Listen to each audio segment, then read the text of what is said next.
Good morning, ladies and gentlemen. How's everybody doing? Hopefully good. Hopefully good. I know I'm good. Hopefully you're good. Really hoping Luke doesn't crush my Witcher dreams. I will try not to. No promises, though. Quick word. I know everybody's thinking it. I'll just get it out of the way now. I tweeted this out, but the God of War critique is done, but we are having a heck of a time getting the thing exported and processed through YouTube. This is pretty normal. We ran into this with like the Cyberpunk video. We've run into this with the Last of Us Part 2 video. It happens where basically just YouTube is not really calibrated to handle the regular 4 or 5 hour video. So sometimes it just freaks out, but we'll see. I'm trying. Jacob is in the middle of finals as well. So I'm like, we have a video we have to get done. We have to basically do a same day turnaround, and pump it out by, let's see, film Friday morning, edit it Friday, get it out for review with the sponsor, and then publish it Saturday. And he has like all of his finals on Saturday. So it's like, poor guy. So I'm going to be editing some stuff on Friday just to keep it up, but what are you going to do? Anyway, but that will be coming out. At this point, like, our plan was to publish it this morning.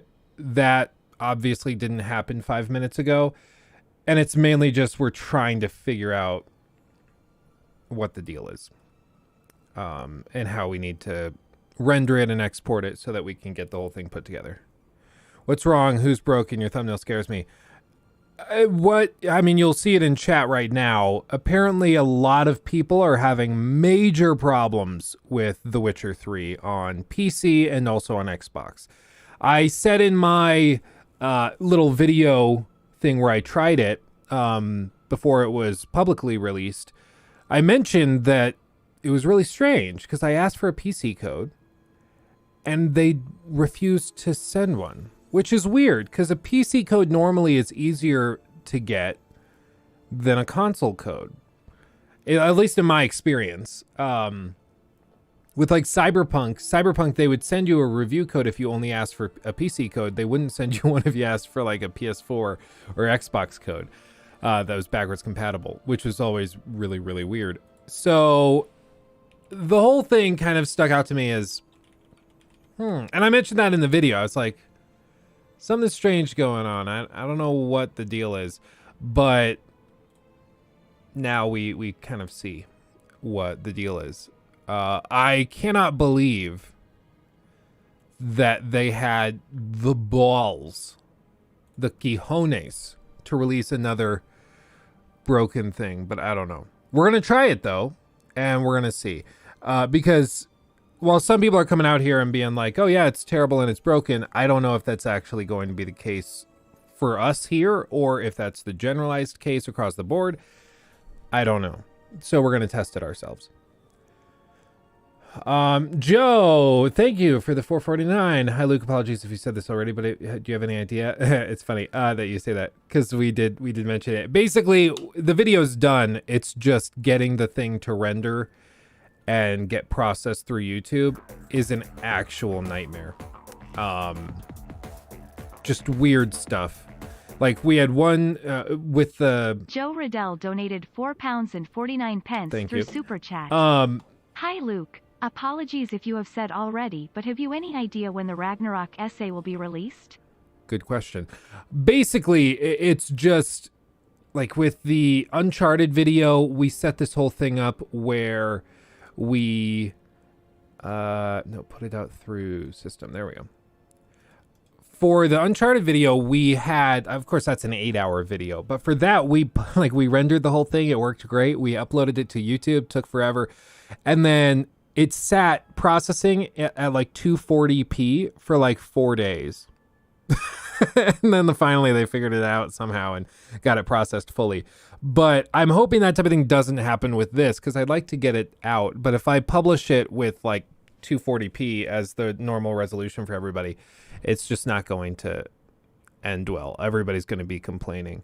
But yeah, we're going to watch the Hogwarts Legacy thing. I did see that right as I started the stream. Hogwarts Legacy has a showcase in about 45 minutes. And so we're going to watch that and see what they have to show. DirectX 11 works perfectly for me graphically. It looks great. DirectX 12, on the other hand, is completely effed. Okay. We'll try both.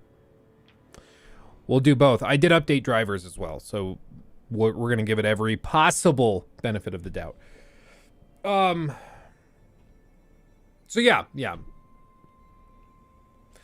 Jake, what we're going to do is probably that, where we are going to have, I'm going to have Jacob render it in separate chunks, send me all the chunks, and then I'll combine them together into one big thing, and then I will render that out on my supercomputer and then upload it from there. Just because Jacob's PC, for whatever reason, has had issues with these bigger critiques. I don't really know why. There's something with his computer that just freaks out. We've looked into like getting him a new editing workstation or something like that, and we'll probably end up doing that early this coming year. Just because, you know, it's a lot. DirectX 11 version with Ultra Plus settings is best experience right now. If that's like, okay, somebody who's techie, explain to me what the perk is for something like The Witcher 3 next gen update. What's the perk of playing with DirectX 12? I know in theory it's supposed to have better performance, but if we just say it doesn't have better performance, what would you possibly, like, I don't think it improves the visual settings any. Or do you need DirectX 12 to do ray tracing stuff? I don't know. It's required for ray tracing in DLSS. Oh. Yeah, that's kind of important. that's an oopsie. Oopsie poopsie. Yeah, that's a problem. That's a problem. Should we just boot it up? Should we just try it? Yeah, I think we should just try it. Why not? Let's see. Steam, play, launch, loading. I don't know if I'm the only one that's had this problem, but I was trying to play High on Life on the Steam Deck, and it plays just fine on it, but Steam cloud saves like aren't working at all. It's really weird. Rice, thank you.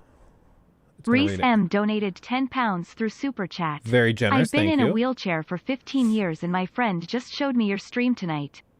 I just wanted to say thank you for making me get out of my wheelchair to turn your stream off. That's pretty funny. That's pretty funny. Well, okay, I don't even have a good comeback to that. That's just freaking funny. Okay, props. You got me. I'm a miracle worker. What can I say? You know, I'm a miracle worker. Okay, so from the moment we boot up The Witcher 3, it goes through GOG, and it prompts you here with DirectX 12 or DirectX 11.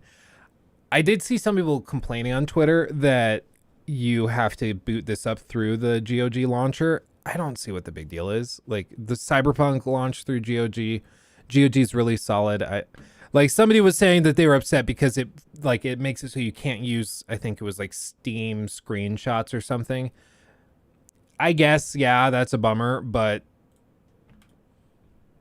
like I think the number of people that will actually get upset about that is probably pretty small. We're gonna try it on DirectX 12. Do you think Baldur's Gate 3 will run on Steam Deck? I would guess, yeah. I think it'll run. They'll probably just have like a super low res, low quality version. That's a problem. Okay, The Witcher 3 script compilation errors. Game damage manager processor to fugate run the reduced damage to 0. Warning content and okay, hold on. Maybe, even though after this update, it's possible that this is because I have mods installed. I didn't think I had any mods active, but maybe I have mods installed. Hold on. Exit application, mods. Let's just disable everything. You notice I had HD reworked, super turbo lighting mod. a bunch of random stuff. I could never get the Ultra Gore patch to work. Let's try this. Gotta love that Elden Ring wallpaper too, though, right? Gotta love it. I can now walk. GG's. GG's. F to the wheelchair. F's for the wheelchair. Oh, that was funny. That was funny. Cause like I get messages kind of like that, like pretty regularly, that are very sweet, very moving, of people like, I remember one time, I've told you guys about this before. I don't know whatever happened to the guy, but when the channel was very, very young, like we're talking maybe 3,000-4,000 subs, every video did like max of 100 views, like tiny. And I had one guy reach out to me. Do I just need to uninstall them? I don't know. But I had one guy reach out to me and he was like, I'm a veteran. I suffered an injury in Afghanistan and I've been bedbound with extreme vertigo for months. Yeah, this isn't good. Maybe I just need to completely uninstall the mods. Just remove them. But he said this, and then he was like, yeah, at the time, I think I was doing the Vault Boy broadcast, like podcast thing. And he was like, your podcast and everything has been really helpful to me. And I feel like, you've helped me get through my time being bedbound like this. And I was like, that's a lot of responsibility for some 19-year-old dumbass like me. Like, wow. Okay, I think that'll do it. Delete the mods folder too? Okay.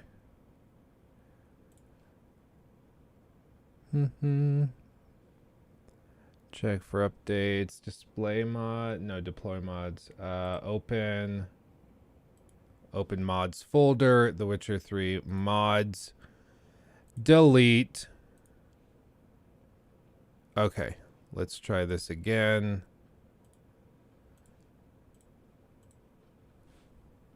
Fingers crossed. But yeah, like those types of messages are always super moving and super sweet, but I never really know what to do with it. Delete, reinstall, what is it, System 32 or System... I think it was System 32 is how people used to get pranked into deleting and completely bricking their PC. Okay. Witcher 3, do you agree to share your gameplay data? Sure. What could they possibly do with it? Where is... Windows 11's audio stuff is so broken, dude. Like, it's pain. Okay. Already. Oh, this is gonna drive me crazy. Okay. Video. Graphics. Display, hold on. Borderless window, maximum. Are you kidding me? 60? No, we're not doing that. Okay. That's better. The cursor is still weirdly laggy, but whatever. Graphics. Ray Traced Ultra. Let's just crank it and see what it does. Right? Right? Why not? Why not? I'm excited. Yeah, so we're doing DirectX 12. Back. Ooh, thank you, Thomas. Yes, everybody, like the stream. It really helps. Let's just go here. This is one of my oldest saves. This is from like the first run through, I think, that I ever did of The Witcher 3.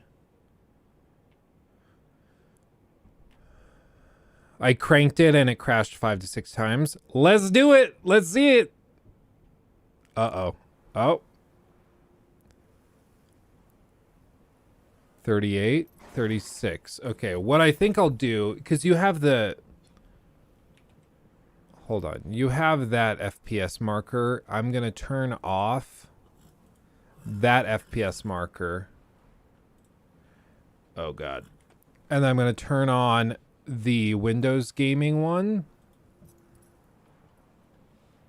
so that you guys can see like a little chart. Is that? No, that's probably not the best place for it. Let me move it like right here. Groovy.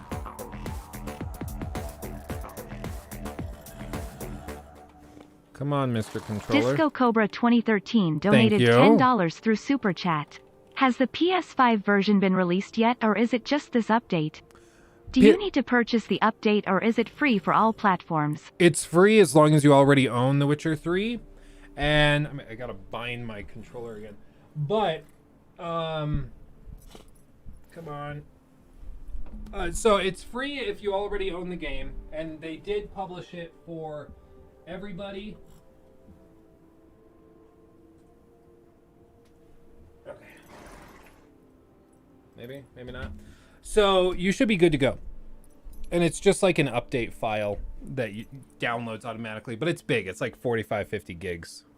So it's basically like just re-downloading the whole game. Try DLSS. Okay, I will try that. 35 frames for ultra ray tracing is not the worst I've ever seen. DLSS quality. I'm going to set it to balanced.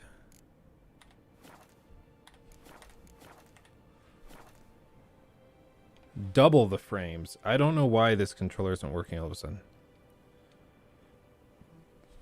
Hold on, I gotta press the button again. I have that wireless dongle, and normally it works great. I don't know what its deal is today.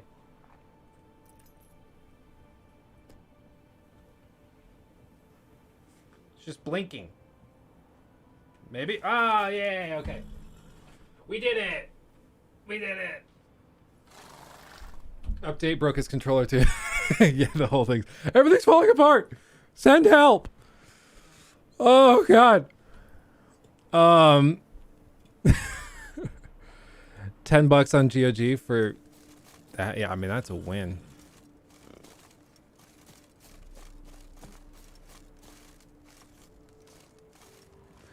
Sad day. People are dead. So yeah, I mean, you see that the perspective angle shifted. The foliage, I think, is the biggest thing that I personally notice. It's just so much denser. You know, some of the mods I had would crank the foliage density, but this is on another level, you know? Like, you can't see the ground through the grass. And that's just freaking gorgeous. I mean, come on.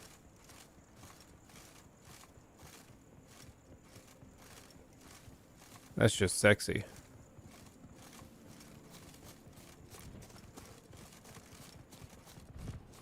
Okay, I need to...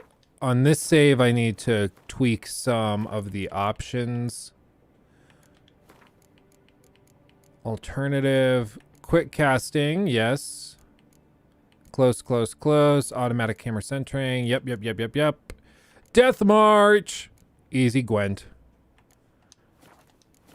I don't think I ever played Gwent in this save, actually. Oh, God!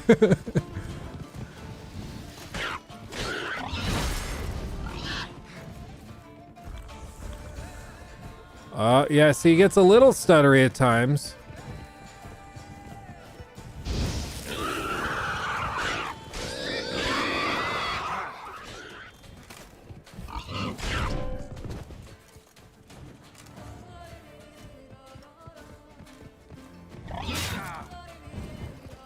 Yeah, it's got a little delay. It still has that bug where sometimes audio doesn't play.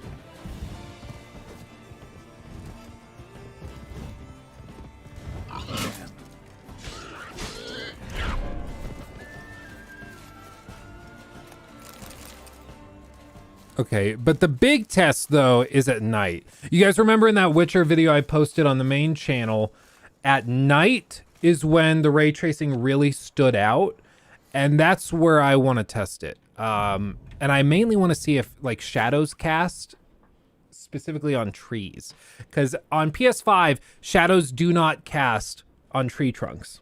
So, just nothing happens. It's really freaking weird. So we're going to test it. By the way, if you like my 16 times the detail shirt... 16 times the detail. LukeStevensTV.com. Okay. I'm going to put it in chat. LukeStevensTV.com. For 16 times the merch. Of course it didn't hyperlink. Oh, it's because I didn't do HTTPS. Hold on. Hold on, please hold. Can I edit messages? Is this Twitter now? No, it's not. Okay. Thank you. Jasser Zavizdich donated $10 through Super Chat. Thank you. I am just paying for the behemoth Gao critique that's coming lol sup cool man Luke. Yeah, for real. I've said this before, but we're doing in a similar style to like the Cyberpunk and the Last of Us video. We're going through the whole story and kind of like exploring the game and its features and gameplay and all of that while we play or while we go through the story. So I think it's going to be relatively interesting. It's the kind of video that's meant to just be like lay back and chill, you know, just relax. My GPU is not approaching max utilization though. You guys see that? It's only at like 75%, which is weird. But we're cranking it and we have the frame rate unlocked. There's no reason it should be struggling like that. That's weird. Okay, let's try this. This is the big test. Okay, let's see if frames just tank the moment we take out the not that torch. So you notice the lighting is far less aggressive with the torch. That's the first thing I noticed. It's way softer. Okay, are plants casting shadows? It doesn't look like it, but that would be a lot.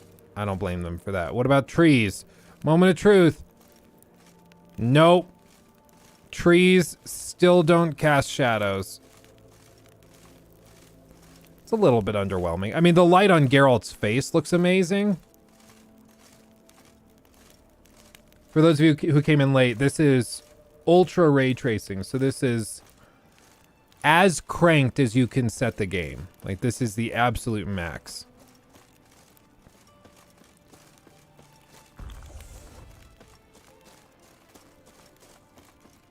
I mean, it is freaking gorgeous, but it definitely needs a little bit of refinement because it is a little stuttery.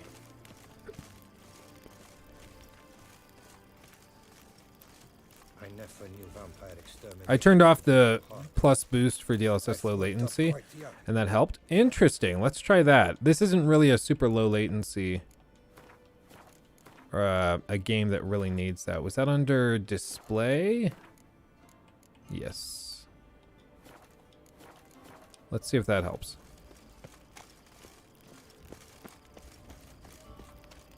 Maybe. Make it a little more consistent. Back when I played this in like the good old days of the channel, I had, I think it was a 1080p monitor that went up to 60 hertz. And I played that on my 1070 that I saved up for ages. That's actually in the streaming PC that's running this stream. And I think I was able to play at like medium settings and get like a solid 60, and I felt so cool. Now I'm spoiled. Oops.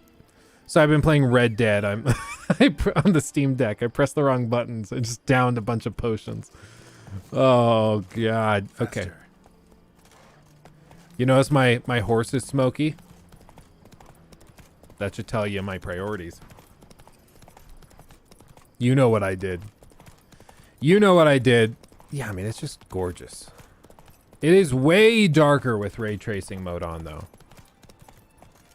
Way darker. Arc Spore. Let's see if... I think the boost did help.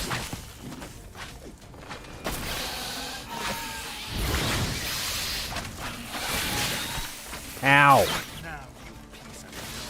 What now, you piece of filth?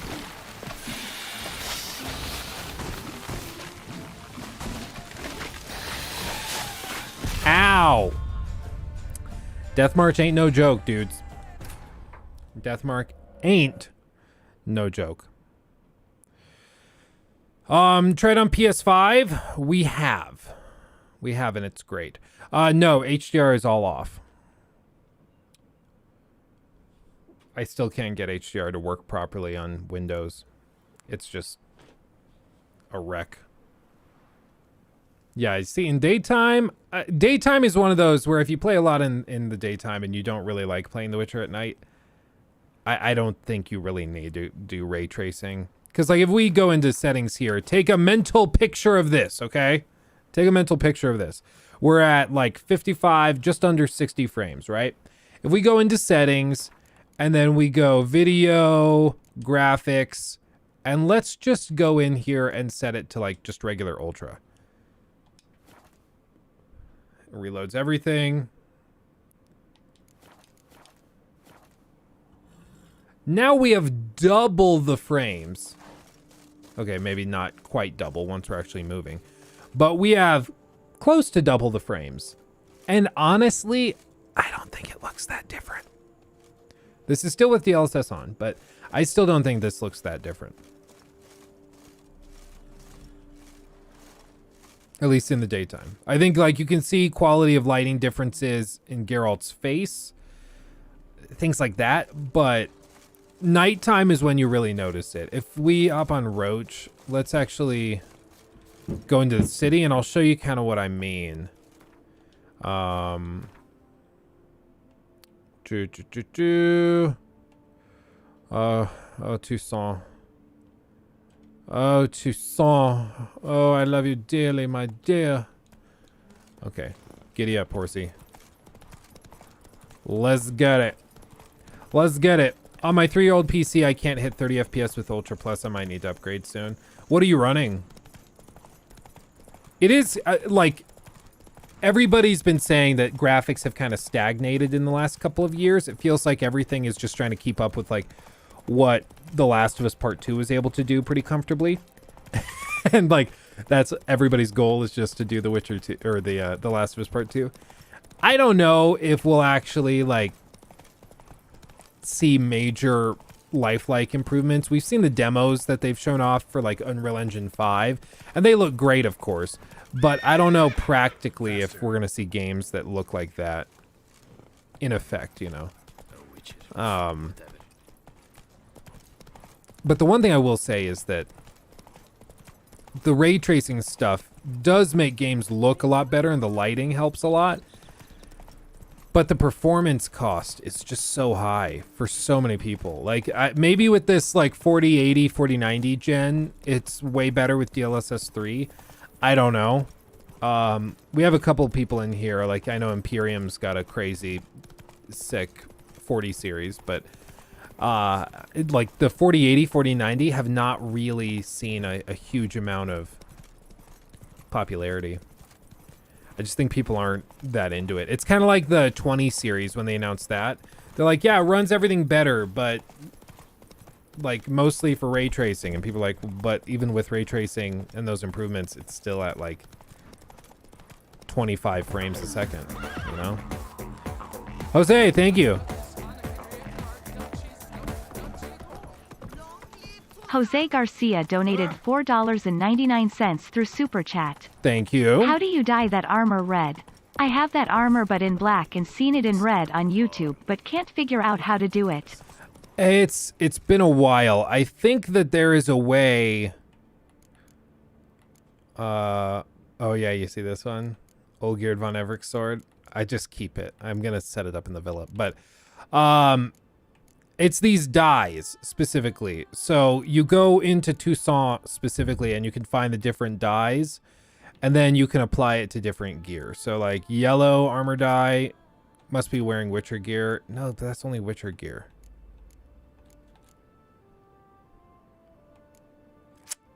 In that case, I don't know. I could have sworn it was just with this. That's how you do it, but maybe not. Does anyone know? I can't recall. It's been so long since I got this kitted up. DLSS 3 and frame generation also doesn't work properly on this game. Yeah, it's such a bummer that like after all this time they're still releasing stuff like this. It's probably an engine issue at the end of the day, which is why they moved to Unreal, because they're just like, yeah, we'll let Epic handle it. Thank you, my friend. You guys are popping off. Thank you. Disco Cobra 2013 donated $10 through Super Chat. That's what's up. I have a 2070 Super with a Ryzen 3700X, but I was thinking of upgrading to a pre-built 4090 computer. They are available in some places. Gonna run me almost 4K for what I... Yeah, that is a meaty boy. I will say I have a partnership with... like they've run into stocking issues with 4090s specifically. Apparently a lot of pre-built distributors have run into issues where suppliers aren't sending them the cards that they bought. It's like a whole thing. But I have a partnership with Apex PCs, and we were going to announce it in November, ran into delays. We're going to announce it in December, ran into more delays. Looks like now it'll be an announcement for January. But I partnered with them, and they're building out all sorts of PC pre-built kits and stuff for my viewers at discounts.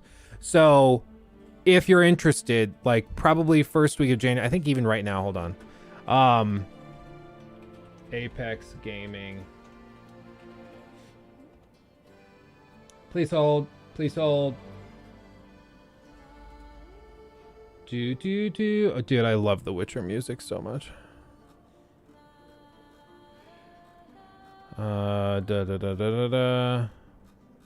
Please hold. I'm finding it for you. I'm finding it.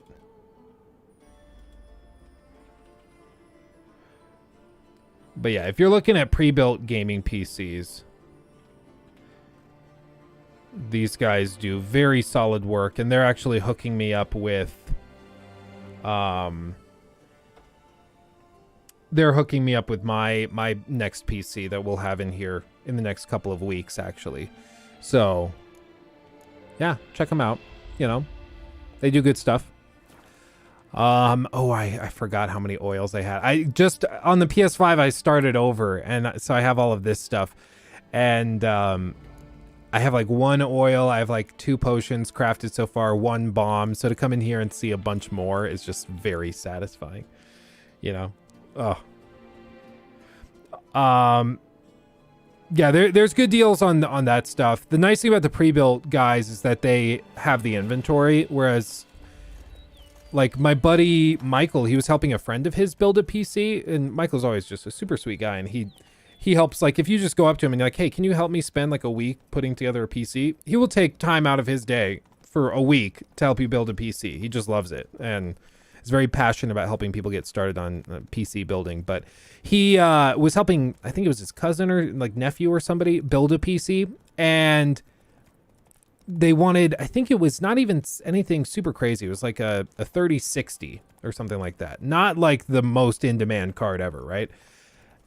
Except they could not find it anywhere. And they waited like 3 weeks, could not find one in stock anywhere. And this was like maybe 6 months to a year ago. But eventually they just ended up buying it from a scalper who was like some college student who happened to get one. And they ended up paying like $150 over MSRP, but they got it, you know, and for them that was worth it. So it just sucks that that's kind of what you have to do. Okay, take a mental screenshot of this. We're going to crank it back to ray tracing ultra, or did I already do that? I forgot. No, we didn't. Voila. Reload everything. I love that Geralt goes bald every time we do this. Okay, already I can see the shadows on the tree on the left on that blue wall are way better. The castle looks really interesting. It looks like the marble is like reflecting the light up, and it's kind of causing it to glow. I think that's what it's doing. I'm also going to turn off motion blur. I thought I had already done that, but... It's that... No, it's not gamma. Motion blur. Turn that crap off. Ain't nobody got time for that. Okay, here we go. Office Ready is the benchmark for PCs. I think for like grandmas shopping for their grandson's PC, that is. He can write me letters using Microsoft Outlook. By the way, I tried using Outlook. I tried to be like a like complex and sophisticated business owner with an Outlook account. I tried to do it. Outlook is just broken. I don't know what the deal is. It doesn't really work if you're tying in multiple Google accounts. Random inboxes do the priority sorting thing, and then junk mail is separated, and then other mailboxes don't do that. It's just a broken pile of garbage. But everybody recommends using it. And I can't find another singular app for email that does a good job of sorting out junk mail and can handle like 5 different Gmail accounts. If you have one, let me know. But yeah, it's like they wanted me to use Outlook.com, like whatever the web version of it is. And they're like, yeah, that's really the main version to use. It's like, no, we're not. No. Thunderbird. Is that an email thing? Is Thunderbird good? Proton. The key is that it has to be able to handle like 5 different Gmail addresses, and I need it to sort out like, you know, Gmail does. It needs to sort out promotions and ads and all that stuff. Just get rid of that. If we can do that, I'm in. Yeah, so you're seeing some pop in with the shadows when we get close. So you see that right there? I think what it is these are the typical whatever rasterized shadows back here. If you look in the distance, see it popped out. I think that's what it's using. So that one right above Geralt's shoulder, that's a rasterized shadow, whereas this one is ray traced. But once we get close, it swaps to the ray trace shadow right here on the ground. Yeah, you see that? And then this one up here is going to swap. Right there. I would like it if they could do a smoother transition for that, because that's a little aggressive. I mean, the ray trace thing looks good, but playing the game, like that's kind of really annoying. Is it true of all of these objects? I think so.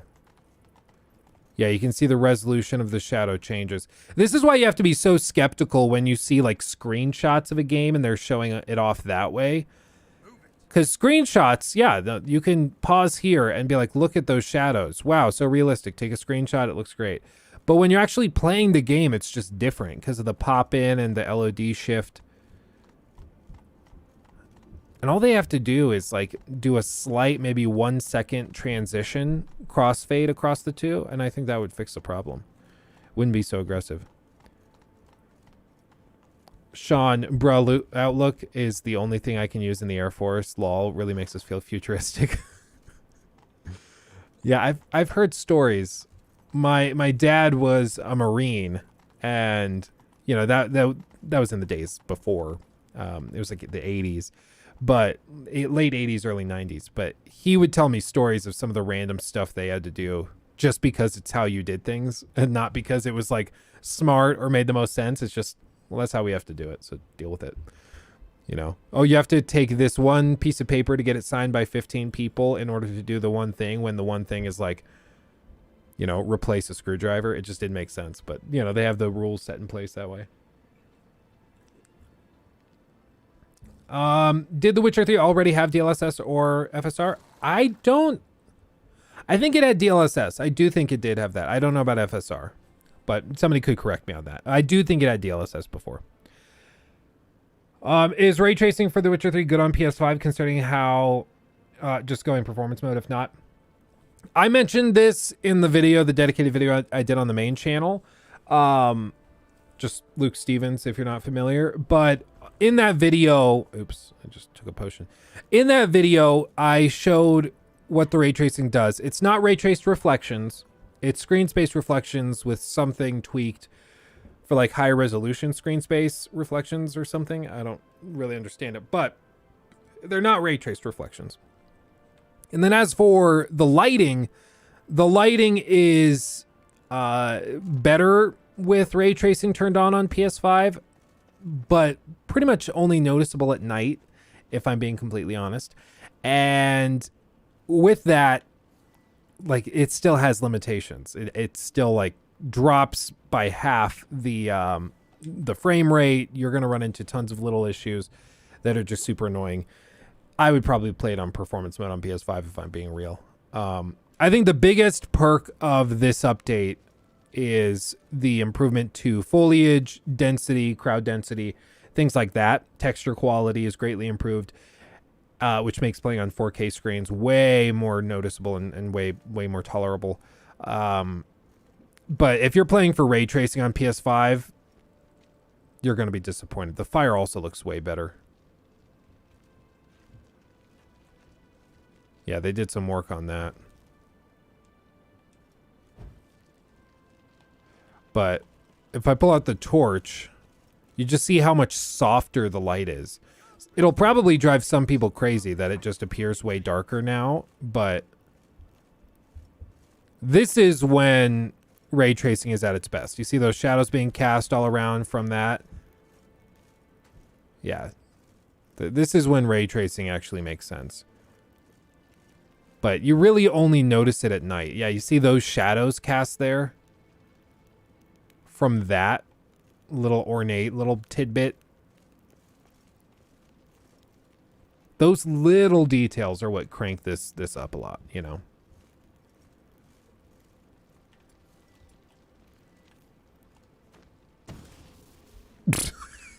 That was underwhelming. What about Samum? Yeah, the shadows stay baked, but yeah, what is that? It's whatever. It's whatever. Honestly, if I could make one tweak, it's starting to drive me a little crazy. It doesn't feel like this torch is bright enough. It feels like this should generate a lot more light. Am I the only one that thinks that? Am I just overthinking it? Because it just feels like this isn't lighting up the space. Like, it feels like this torch should be lighting up that doorway a little more, but maybe not. What do I know? What do I know? I'm not a lighting engineer or whatever the crap. But let's get down to the water. I want to see what these PC Ultra ray traced reflections are like in the water. Let's go see. From a distance, the water looks weird, but you know what? We'll get down there and we'll see. Yeah, this torch has barely any RGB. That's how light works. Okay, Eminem. Okay, calm down. Calm down. Sit down. 16 times the detail. Dude, I don't know if it is a lighting engineer, but you've got to have some crazy qualifications to get hired by a company like this to like design how their engine calculates lighting. That's all I'm saying. Like, you're not hiring Joe Schmo from Colorado State University. You know, you're hiring somebody who really knows their crap with lighting specifically, and then also they have to be like a crazy mathematician too. Yeah, see, this is just gorgeous. Look at this. The soft lighting through the windows. For those of you, I know we have a very international audience here. Do any of you guys know, who have traveled, what was like Toussaint mainly based off of? I know it's, of course, like the French countryside and things like that, but what place could you visit today that would just scream Toussaint? Where is this place in real life? What's the comparable place? Because I want to go to there. Chicago. Chicago. Hey, Jimmy Pascatelli. Yeah, so the pop-in is a little rough. Okay, at night, the ray traced reflections, it doesn't look like they're reflecting the light from the torches and the fire. I don't see any of that, but, you know, beggars can't be choosers. Let's wait and see what it looks like in the morning. Oakland. Yeah, mid-70s Oakland. Oh, okay, yeah. You see there, here I can see the huge improvements to water. I mean, look at that. There I can see it. And you notice even when the camera clips off those buildings, they're still reflected in the water. On PS5, if you go like this, the reflections disappear because they're screen space reflections. Same with this. You won't be able to see the building above us because the screen doesn't show the buildings. So they can't like mirror it and flip it down to kind of fake it. But with this, yeah, that's sexy. That's straight sexy. Now, would I sacrifice, like at this point, we're playing on a 3080. Going through at 40 frames, we could probably lock at 40 frames and be pretty comfy. For this improved graphical fidelity, I might consider doing that, to be real. Because this is pretty gorgeous. I mean, just look at this. I mean, come on. Come on! And The Witcher isn't one of those games, like, in my opinion, I don't think you need 150 frames or 200 frames a second for The Witcher 3. Is it nice? Yes, but I don't think you need it, you know? How's the lighting underwater? I would be shocked if they made improvements to that, but let's see. Let's see! Geralt's going for a swim. When I try to do a Geralt, I just sound like a smoker. Splash. Let's see. Dive, you. Come on. Yeah, it looks about the same. I think you can see through the water a little better up to what's above, but I don't know. It looks the same. Oh, you see that little flicker of yellow? I don't know what that is. Let's see if it does it again. Specifically when the camera goes into the water. You see that? Yeah. Weird. This happen again? Yeah, every time we dive, there's a flash of yellow. That's weird. I have no idea why it would be doing that. What is it seeing that flashes yellow? It would make sense if there was like some filter or some like yellow light, like the sun was really bright and then it's reflecting that and it just kind of freaks out. Oh God. We got a bug. Yeah, it's flashing yellow randomly when we're in the water. Okay, let's get out of there. I don't want to have a seizure. Yes. Hogwarts Legacy, 10 minutes. We had 9 minutes.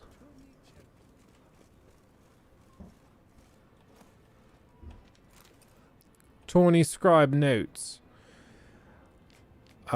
Gregor de Gorgon, winner of last year's tourney. He shall not participate in the general competition, but shall fight in the final bout against the knight who earns most points. All signs indicate that Gregoire will defend his title. Did I say Gregor? Wow, cringe. Gregoire. Gregoire. Donnemire, Baron Palmerine de l'Enfant. Orm Akersbach, Prince of Macht. Anse, Prince of Lyria and Rivia. Guy de Bois François of Mettina. Delwyn Cregrar, a young knight. Talais of Donda. And Lenot of Mettina. And Guillaume de l'Enfant.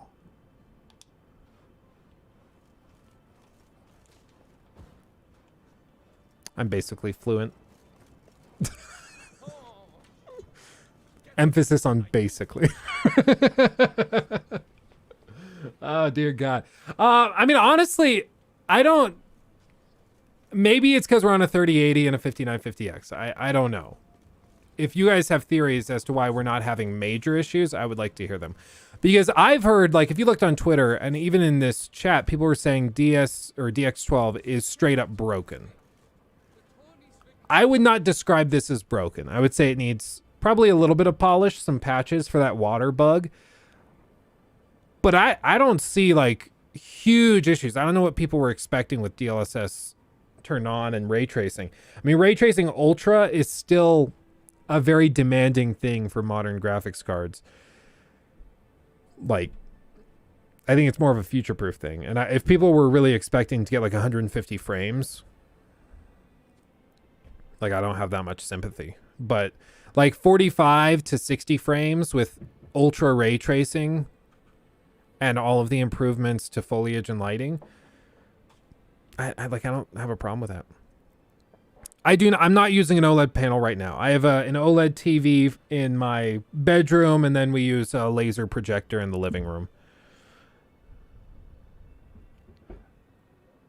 No, absolutely. Like, yeah, I agree. The fact that my GPU is not being this heavily utilized is freaking weird, and I don't know why.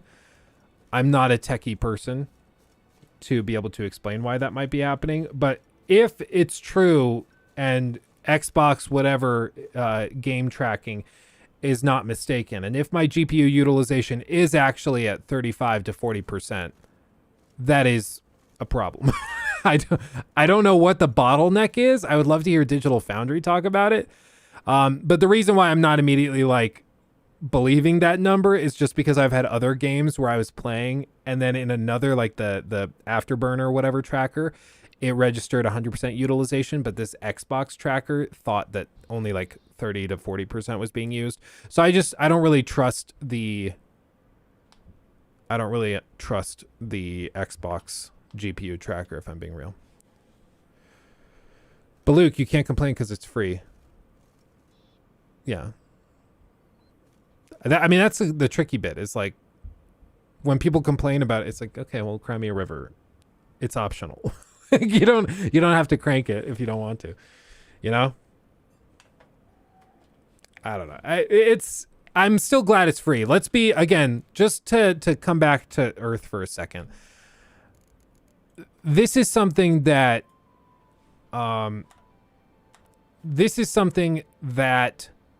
Bethesda game studios and a lot of Xbox studios would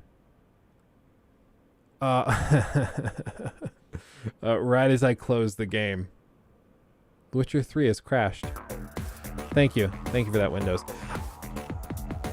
But like BGS would have charged $60 for this. Let's be completely real.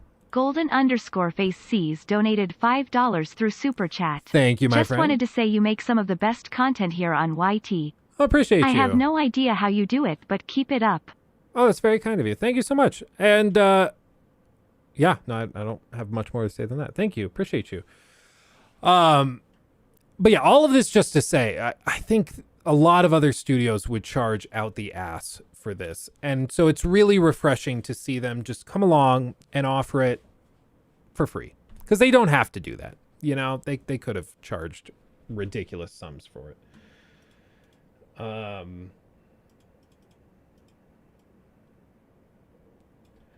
Hogwarts Legacy.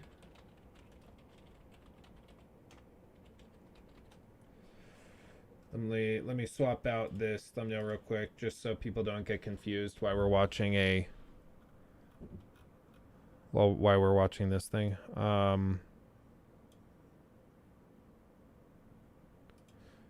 me save that.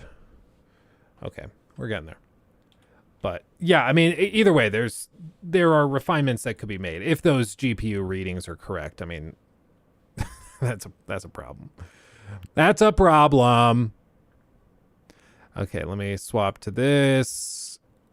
Oh God, where did it go? I don't have a thumbnail for this. Surely I've made a thumbnail for Hogwarts Legacy before, right? Can I just reuse that one? You guys won't be upset if I do that, right? Or is that cringe? Reusing thumbnails like that. I'm gonna do it anyway. You can't stop me.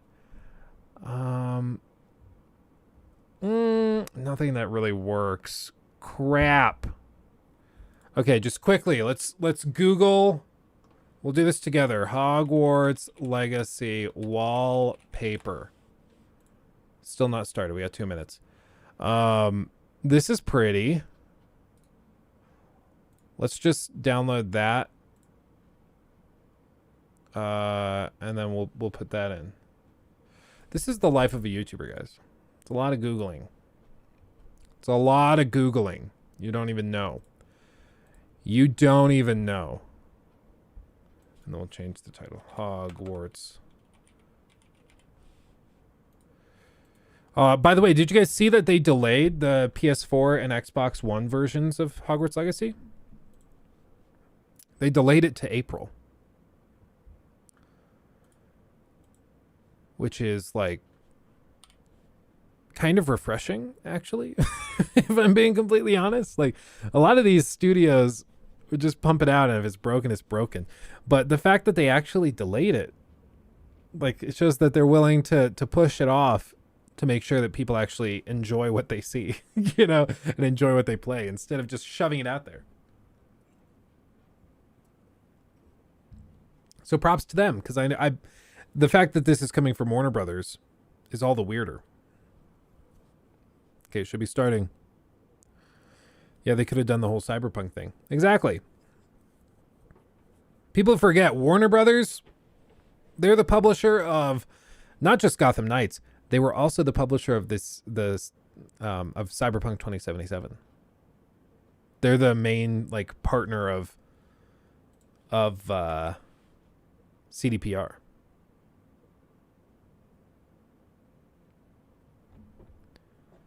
Which is one of the biggest reasons I think it's reasonable to be cautious.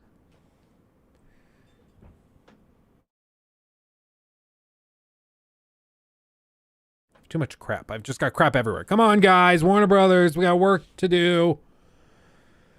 To be fair, Cyberpunk was also delayed forever. Just needed more time. Yeah, no, that is true. That's a good point. They were willing to delay Cyberpunk by like a year and a half, 2 years. When was the original, like, confirmed release date for that?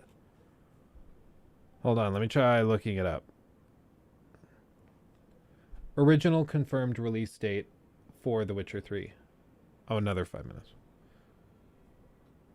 Love it.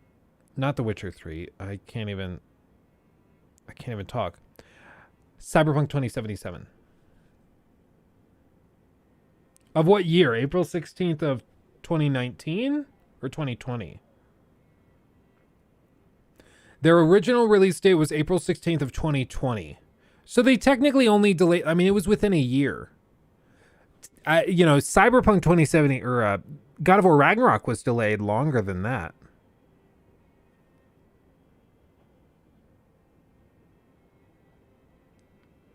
Feels like they delayed it way longer. You know, it feels like they pushed it back by like a year or two. But no, I guess it was only for basically to the end of the year. You guys remember The Last of Us Part 2? COVID hit and they delayed it indefinitely and just took away a release date.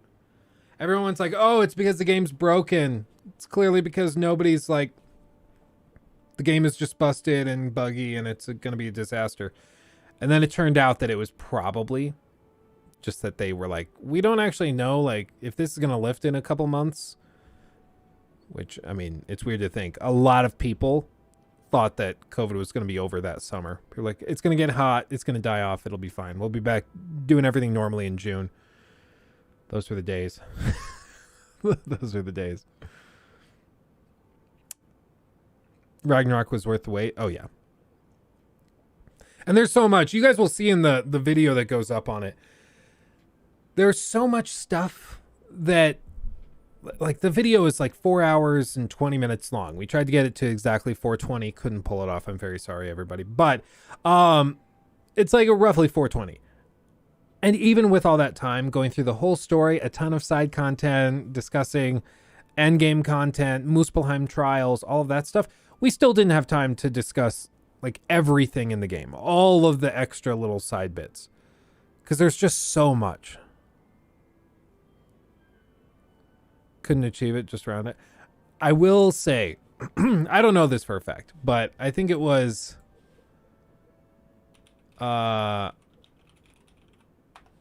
he has a video, Joseph Anderson has a video that's like exactly 3 hours or exactly 2 hours or something. It might have,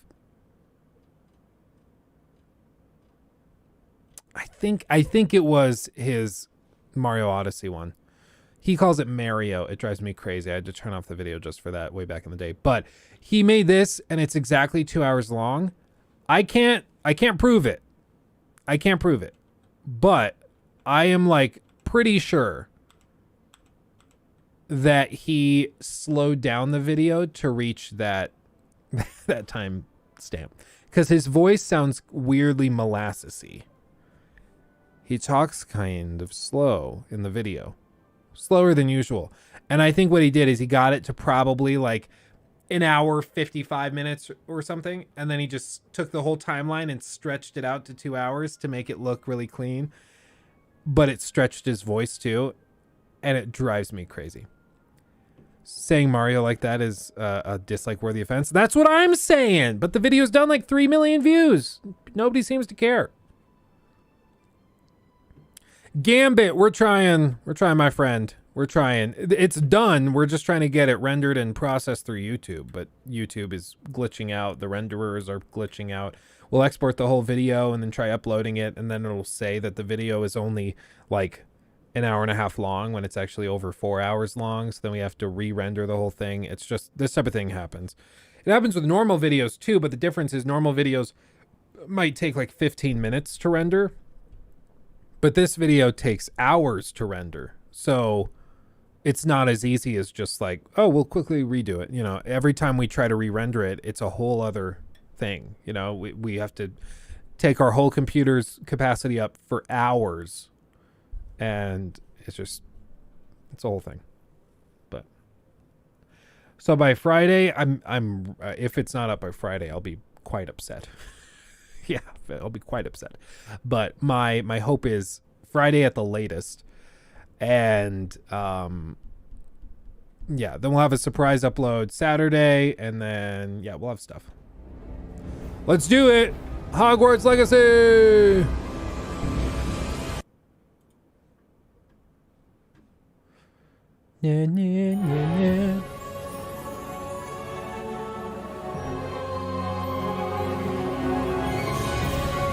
Dobby.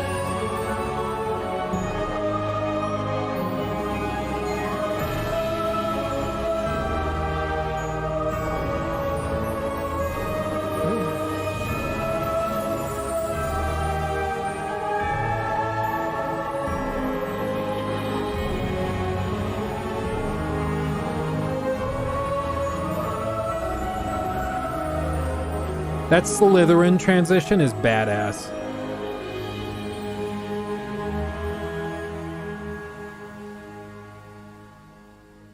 Hey everybody, welcome to the Hogwarts Legacy Gameplay Showcase. I'm Chandler Wood, Community Manager here at Avalanche Software, and I'm honored to introduce you to our panel subtitles today. In Arabic? First up, we have community guest host, Ben Snow. Hello. I can't believe this is happening. Thank you so much for having me. It's Babe and Baby. And from the Avalanche team, we have Game Director Alan Tu. Hello everybody. And Systems Designer Mackenzie Toner. Hi. And finally, just off screen capturing gameplay for us, Andrew Coram.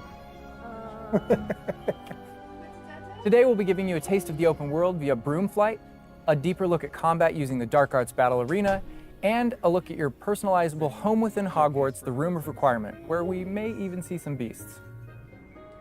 And we're starting right where we left off in our last gameplay showcase, just outside Hogwarts, which I love that we can. You can walk out of the castle after walking through everything and then just come out here and take off on your broom out into the open world. And Alan, I know that's something that you particularly like about Hogwarts Legacy too. Yeah, I'm a big fan of just being able to hop on the broom and go anywhere. There's something about kind of like the sensation of everything being open to you. And just, I love the proximity that I can get to things. I love flying close to the ground. And I kind of wanted to talk about it just because I feel like, you know, the brooms are fun for me, not just because of all those feelings of exhilaration, but because they're not just, I have a broom and it's done. So good. I actually kind of like some of the mechanics in it. So you see in the lower right, there's a meter there, and occasionally as Andrew's kind of flying up or flying down, you might notice it draining or not. And this isn't the present day where all the broom technology is well known and advanced. Nikki says the broom makes it look like you're explosively farting. I don't think it does, but I get it. You know, we're not at the 3,000 yet. We're at the 11. So. Oh my goodness! I'm just so speechless right now because this is just so beautiful. The world just looks so. By the way, the broom, is that like the only one, or can you like upgrade that broom to go faster? Yeah, so we have a shop in Hogsmeade, actually a broom shop. And so that sells a variety of different brooms. And it was important to us that the player could customize themselves based on their own aesthetic. So they're purely cosmetic, but if you talk to the shopkeep and help him out, he'll actually sell upgrades. Yeah, and those upgrades will make it so that where normally the broom, you can only fly, you can only go at max speed. It's kind of like a turbo meter down there. You can only go at max speed without the meter going down, kind of closer to the ground. And as you raise into the air, you'll notice the meter drop. And so those upgrades will allow you to increase that distance from the ground. And the broom owner at the sporting goods store in Hogsmeade is trying to perfect the broom and get better at it and know it better. And you can participate that and get better and better brooms through that. I see. And I love that mechanic encourages you to actually explore the world and kind of stay close to the ground. It's not just a travel mechanic, point A to point B. You're not just flying high over everything, although it is beautiful, something I really love doing, but as well, there's lots to explore on the ground, and so kind of keeping you down at the ground level. And to me, it feels like it's got this kind of surfing vibe over the. Oh my God, like I'm just like I want to snatch the controller from Andrew right now because I want to go to the mountaintop, I'm going to that forest and to that hamlet, or well, I don't know if that's how it's called. I think that's what it is. No, it's awesome. We're actually gonna land here, and I feel like that you call it a hamlet is just perfect, just because customizable broomsticks. I like that. We all know from lore that Hogsmeade is the only all-wizarding village within Britain, but we wanted other opportunities to kind of meet other characters out here and to kind of populate the landscape, so it's not just kind of, barren as you leave out this direction and that direction. And so we just imagine these different dwellings, these different smaller locations that wizards might live in out in the Scottish Highlands. And so it's those. And so we refer to those as hamlets, and they're opportunities to learn those wizard stories, how those different locations have kind of like learned to live, what their relationships are with characters at Hogsmeade and Hogwarts. And so they're both quest opportunities out here and a chance to kind of get to know more of the area, even beyond Hogwarts and Hogsmeade that we've already experienced.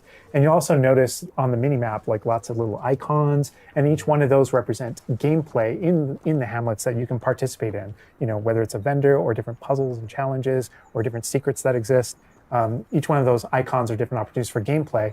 And you'll notice that same thing as we venture out into the open world as well. So when you go out into the open world and you see those icons, whether they're on the mini-map or on your map or off in the distance, those things are opportunities to say, like, I want to increase my inventory capacity. They're puzzles left behind by old wizards, that you can solve that actually grant you those. If you see ruins off in the distance and you visit them, you might find opportunities to actually expand and learn about your ancient magic.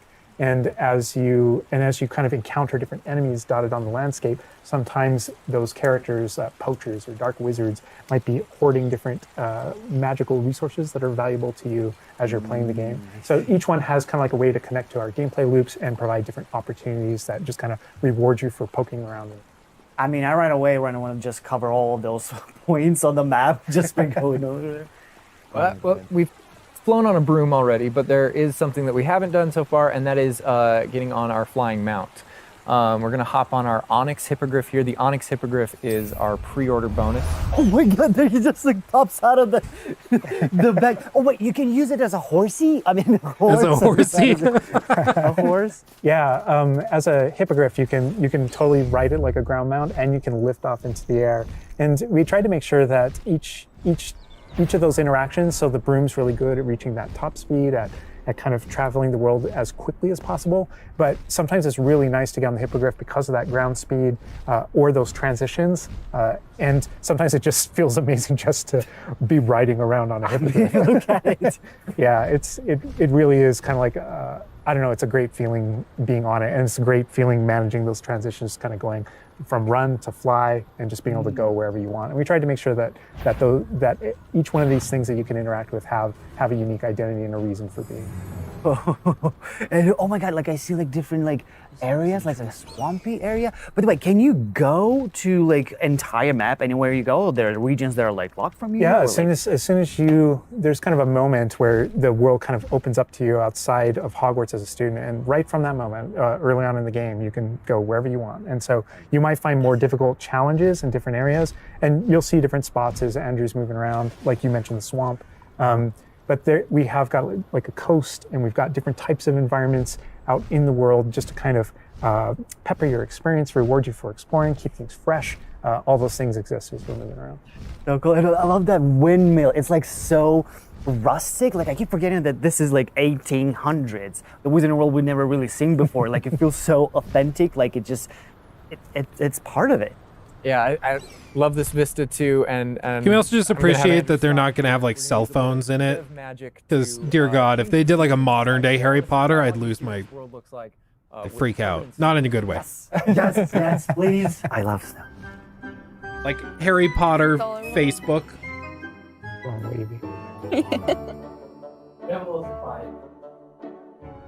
They're so candid, it's adorable. This is so beautiful. Oh my goodness. This is so pretty. Okay, it looks so realistic. Oh my god, it changes the landscape like completely. Oh my god. Does it have like actual like gameplay impact? Like impact on the gameplay? Or does it like it's just the weather of Scotland? Yeah, we really use it as a narrative marker through the game. God so damn it. As you're progressing through your main storyline, it was important Now for my us to face kind of, is in the way. have those moments that kind of felt like when you're reading the books or watching the movies where, you know, you'll see kind of like the title card winter and now the landscape has changed and you're really feeling that passage of time while you're a student, you know, going through your year at Hogwarts. And I think we wanted to duplicate that. It is funny, Ben, for me, I it's really agree. fun that it's not just on the outside, which I agree, I think it was really beautiful, but within the school as well. So there are moments like when it reaches certain holidays or things like that, where Hogsmeade reacts to holidays and the school reacts to holidays, and you see the decorations around those environments change. That really helped just kind of make me feel like I'm there. Right. Yeah. And it's not just you know, for the seasons, those kind of vibe things. Like we have a day-night cycle, and that day-night cycle, even though similarly, like it's largely about vibe, when you go into Hogsmeade in the evening, there's less characters there. Around the school, you'll notice it kind of dies down and quiets down just when there's just candlelight and students kind of like as you're walking through the halls. But in that day-night cycle is where we've kind of placed a few items where, you know, whether or not you can collect them or whether or not you can interact with them that are a little bit restricted by the day-night cycle. And I love Andrew's flying up here, really high up on the hippogriff, and we're just looking at this view of Hogwarts in the distance. It's just absolutely beautiful. It's part of what I love most about flying around in this game, whether it's on a hippogriff or on the broom. No, I mean, you talk about going anywhere and things that you can see in the distance, and that's one of my, I still can't get over, like, no matter, I played this so much, but I still can't get over the fact that I can see Hogwarts out there, and there's just something beautiful about knowing that all of the things inside of it, the classrooms, the students, the professors, all the places I can go, I can just fly my hippogriff, land in the courtyard, enter the front doors, and just walk, you know, to the library, to class, or to greenhouse, or to my common room, that it's all contiguous and just kind of like one space. Thank God there's no load screens. I mean, I'm I'm speechless right now. It's just absolutely beautiful. It's just, oh my God. As much as we want to spend a lot more time out here just flying around, experiencing the world, I think this is a great opportunity to switch over to combat. And last time we gave you kind of an intro to combat. This time we're going to really go a lot more of a deep dive on using the Dark Arts Battle Arena, which is part of our deluxe edition. All right, Andrew's got us in the Forbidden Forest, which is where the Dark Arts Battle Arena is. Which is part of the Deluxe and Digital Deluxe Edition. I love the way that the Dark Arts Battle Arena is actually part of the world. It's integrated into the world, so your experience is more immersive. He said the Deluxe kit. and Digital Forest, which is where the Dark Arts Battle Arena is, which is part of the Deluxe The and Dark Arts Digital Battle Deluxe Arena Edition. is part of it? I love the way that the Dark Arts Battle Arena is actually part So you of have the to world. It's buy the integrated battle into the arena? world, so your experience is more immersive than just choosing an option from the main menu of the game or something like that. Or just buy the outfit he's wearing. There are many reasons to go to the Forbidden Forest, but he's also wearing the Dark Arts cosmetic set. And, That's weird. They need to clarify that. Out the Thestral, which is part of that Dark Arts pack from the Deluxe and Digital Deluxe. He might have edition. misspoke. So we're going full. He might have Dark Arts, misspoke. go to the Forbidden. Because he I said love the way that is. All right, Andrew's got us in the Forbidden Forest, which is where the Dark Arts Battle Arena is. Which is part of the Deluxe and Digital Deluxe Edition. I love. See, he says the battle arena is part of the kit, but then they say can also purchase Dark Arts pack. I thought the Dark Arts pack was just the outfit. I didn't think it was a special gameplay arena. That might have been a misspeak. He might have misspoken. I love the way that the Dark Arts Battle Arena is actually part of the world. It's integrated into the world, so your experience is more immersive than just choosing an option from the main menu of the game or something like that. A reason to go to the Forbidden Forest. Exactly. There are many reasons to go. I think he Forest, misspoke, but I don't know. He's also wearing the Dark Arts cosmetic set, and here he's pulling out the Thestral, which is part of that Dark Arts pack from the Deluxe and Digital Deluxe edition. So we're going full Dark Arts here. That's good. That's what I like going down.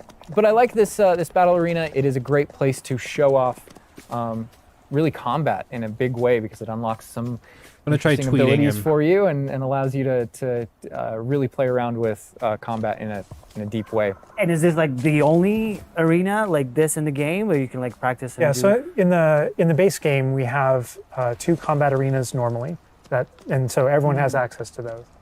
And each of the combat arenas are an opportunity to kind of just go through a difficult combat challenge, fight through multiple waves, in order to earn a different cosmetic for your character and add that to your collection. In the case of that's no different than the Dark Arts Battle Arena. That's also true, the combat arena.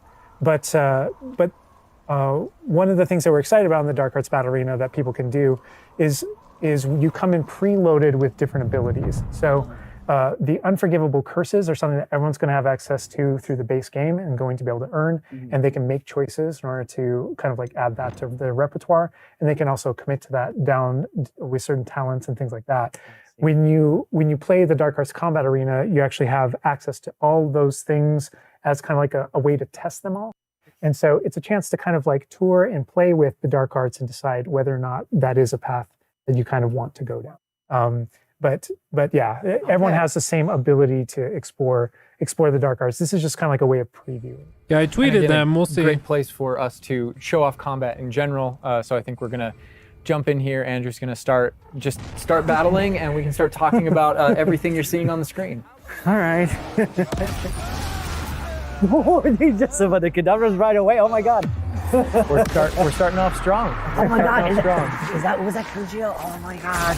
That's so cool. They do get so that, 1 giga you'll nerd notice for right each away, stream. like when we use Avada come in Kedavra, and just that guy's hype it. health bar went from instant to 0, and we really are trying to honor the way Avada Kedavra works in the game, even in some pretty extreme situations. You'll notice that like the meter takes up a lot longer to kind of build up as a way to kind of deal with its extreme power, just so that it's still fun to use. And then there's some ways that we'll probably talk about to adjust that. But I don't know. I don't know if there are things on the screen that you just have questions about. Well, like I see like little blue things popping from the enemies. Also, before like that sign, well, it's like, so in the community we call it the ancient magic sign. I don't know if that's how it's called in the game. So the community is astute. So on the development side and in player facing in the game, we reference that as your ancient magic meter. Oh, so it is ancient magic. That is, yeah. So as your abilities in the game keep growing and you become exposed to some of the secrets about your own kind of mystery and your own abilities, you start unlocking new powers. So one of those powers, you'll see the R1 button appearing throughout the game. That's an ancient magic throw, we call it, that allows you to kind of like draw an object to you and fling it at an enemy. But whenever you see the R1 or the L1 plus R1 appear over somebody's head, that's an ability to cast a very devastating and powerful ancient magic spell to do a ton of damage against the character. I see. And the way that manifests itself depends on the type of enemy that you're fighting. And you'll see a wide variety of enemies in here that are pressuring the player in different ways. You'll notice there's abilities that kind of bubble up under the player as he's fighting that force him to move. And there's different ways that we want the player to kind of move around on the battlefield. And that's actually a good link to the ancient magic meter in general. And the reason why I say that is because as you're doing different things in combat, you're protegoing and you're doing different abilities and you can kind of spec into it with your talents, there are different ways to get that meter to build faster and faster. But one of the most effective base ways to build up that meter fast, that way you can launch these devastating attacks whenever you want to, is to actually perform combos. So you see that combo appearing, and it's almost like your emotions are building up, and then basically that builds up enough that you can attack someone. But as the combo meter builds up, at some point you strike someone and a piece of their magic kind of falls out of them. You'll see these blue orbs in the game world, and there's something that only you can see in the narrative, in the world.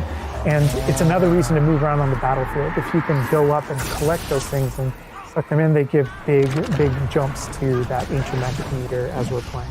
We're talking a lot about spells and magic here, but I think there's another huge component of combat, and that is the tools that you can bring to combat as well to kind of change the way you play. And I think Mackenzie knows a lot about what's going on with the plants and potions. And so the tools are really interesting because they're basically like a prior investment. So you can bring the potions and the plants that you grow in the Room of Requirement to combat to essentially kind of help you defeat enemies a lot quicker and more efficiently.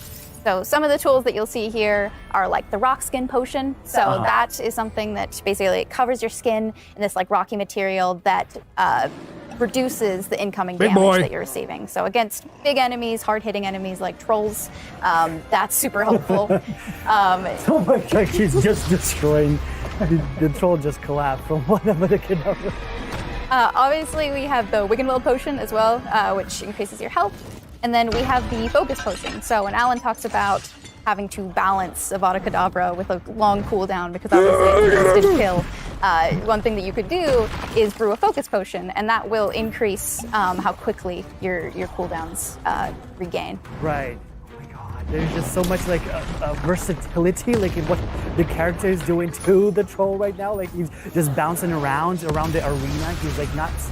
And the troll makes him move around too, looks like. Mm-hmm. And I love that. I think I'm going to be playing with Avada Kedavra. Yes, I'm going to be real. And so that's like when we were talking about the setup of the arena.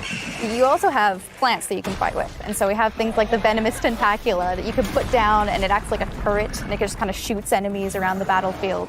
That is so cool. This is like a truly like Hufflepuffian way to approach the battle. Exactly. Yes. No, that was super important to us, that there were these like multiple ways. And so you can see there's a ton of different things you can use. The Mandrake is one, so you can pull it out and it stuns with its like piercing cry these enemies in a radius. And another thing I want to call out that we're seeing on the side of the screen here is these dueling feats, which I love because I love anything that prompts me to play a game in a different way, a unique way. I don't want to get stuck in my style, you know? And so this is a way to, if you want to get stuck in your style, go for it. If you just want to blast people with spells, go for it. But we also want to have some things over here that may he done got use exploded. certain plants or certain potions or block more or... Yeah, we mentioned the field guide challenges in the prior stream. And the field guide challenges, this is the way that the field guide manifests like challenges for you to do in combat. And exactly to your point, we just wanted a way to encourage players to explore the different systems, to help them decide, to just kind of practice with them and explore what they want to do, because there really are so many different ways that you can push talents. When you see the green X's on characters, that's right. And that's kind of through your talents you can unlock this kind of cursing mechanic that sort of like links the fates of these different characters on the battlefield. That way, as you're cursing different characters, they all begin sharing damage. And so we have things like Avada Kedavra, which is the insta-kill, but if you curse everyone before you insta-kill this one guy, they can all drop dead for that kind of ultimate Voldemort fantasy. And so, oh my god, there are dark arts fantasies. There's fantasies about being more of a defense against the dark arts characters, things like that misty step that you see occasionally being used on the battlefield. And we can also spec into our potions and plants to make them more powerful and more efficacious. So it's all about which type of player you feel like you are and whether or not you want to play with prep on the fly or with deliberation, and those are all different options. That is so cool because like it's like I see so much like going on the stream, just so much complexity, and I want to just try it myself, like which style works best. I mean, I feel like it's the dark arts is going to be the easiest route, but that ancient magic, to be honest, feels like much more powerful than just the dark arts.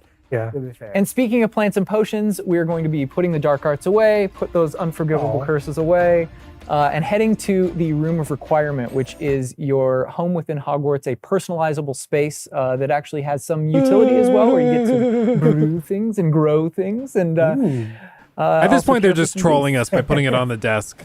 Come on. Right, Andrew's got us in the room of requirement, wearing, we kind of went casual mode on the outfit here, wearing a nice jumper. And I think that's a good jumping off point for the personalization of the space as well. Not just your character and the visuals of your character, but actually this space is a place that you can make your own. Yeah, it was super important to us that this space really did feel like your reflection as a wizard. So you can change the architecture in here. What? Different themes throughout, starkly different themes, to really just hammer home that this is yours. Oh my God! What? This is beautiful. We never cool. expected that to be. Oh my God.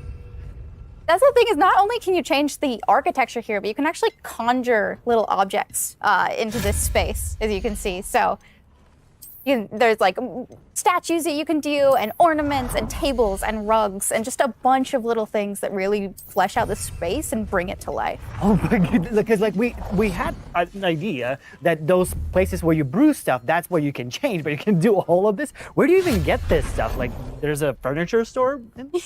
Yeah, so we call them conjurations. And the conjuration recipes can be purchased at Tomes and Scrolls in Hogsmeade. But also as you engage in different types of gameplay throughout the world, you'll be rewarded with different objects. That's so cool. And you change color? You can change the color, you can change the size of it, and you can place it basically anywhere. Oh my God, it's so tiny. It's like for Baby Niffler. Seems like they're actually And I getting love how a the surprising amount of system, too, is inspiration designed- from it's Monster not Hunter World. mechanical, it's immersive. And so you get the magical effect of conjuring it in, and you're actually doing this in the world as your character, but the way you've blended like that gameplay with the immersive design of personalizing the Oh my space. God, like, and I love the animation, how it like appears, you know, like it's not just like there, it's like, it almost like it apparates. It is really quite beautiful, and that was the thing, is we wanted that to look really nice because the magic in the wizarding world is everywhere. It's physical, it's kinetic, and it's whimsical. We really wanted to nail that whimsy in this space.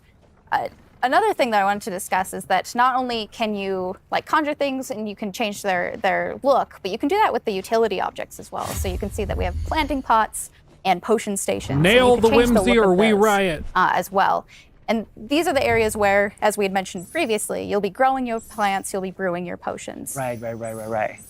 So while you're also doing these like kind of nurturing based activities, this is also the space where you would bring your gear to be identified and gear to have like rates put on it, which I believe Alan can talk to. Oh. Yeah, we keep bringing up appearance and how it looks, and on a, like in the game you can look like anything you want to whenever you want to. But the player will be finding different types of gear, that we call it, as you progress through the game. And essentially, we just know that clothes and different items in the wizarding world can have different magical properties. And as you explore and as you adventure and as you defeat enemies, you're going to be finding different pieces of gear that have different abilities, and that can help you in your journey and are a major part of you kind of growing as a wizard and advancing as a wizard. Ah. And so There's a huge list. and not all the time, whenever you get a new piece of gear, you don't necessarily know exactly what it does.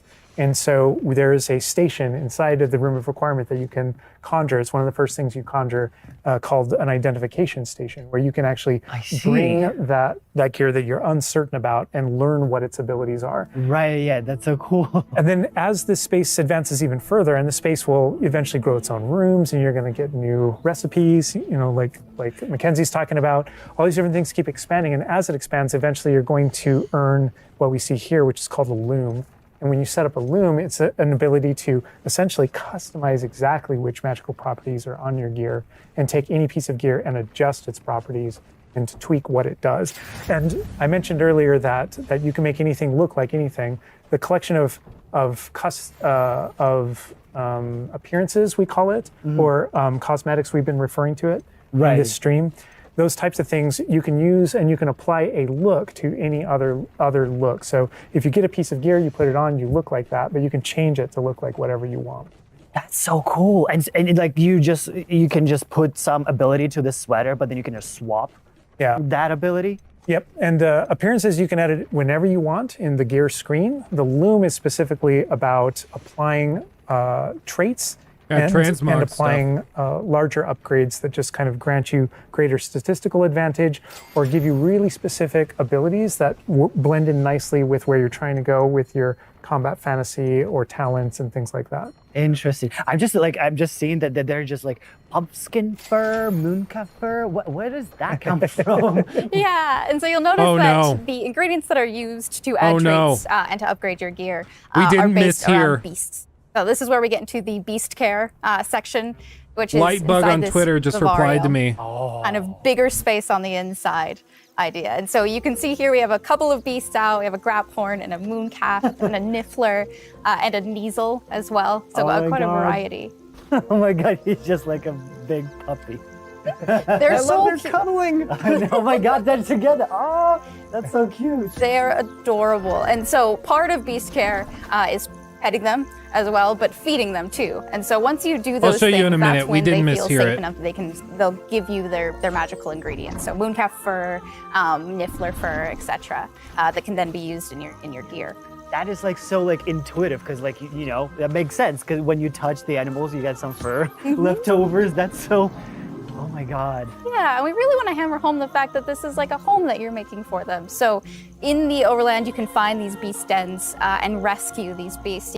Part of doing so is brushing them and feeding them food as well, and to build that relationship with your beasts. In addition to be able to care for beasts, you can actually conjure things in this space as well. The house, the cottage. Yeah, right. And so we have like a lot of little ornaments in this area, and a lot of them are purely cosmetic, but they look really cool. Again, it's the personalization of this space. Oh my goodness, no, this is like, I'm gonna spend 8 hours just designing this whole area to personalize. This is like cool, it's like you have this little play area, like a personalized fish tank, so to say. Just for the creatures. I love it. Yeah, no, totally. And there's like a decoration aspect, but there's also, we were saying inside as well, is there's a utility aspect to it too.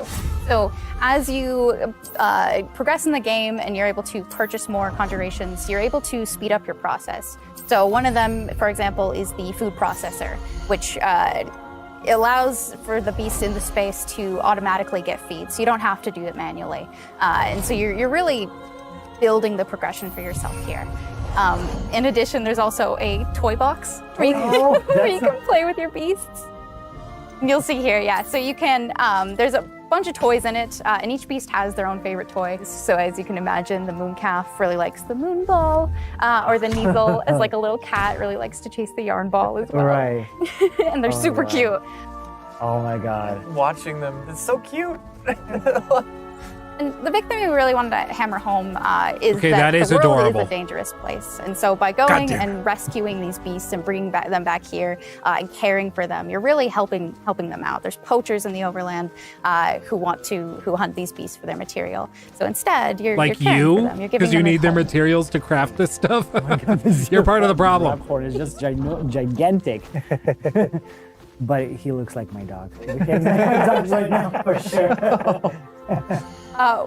You could actually name them as well. So like your dog.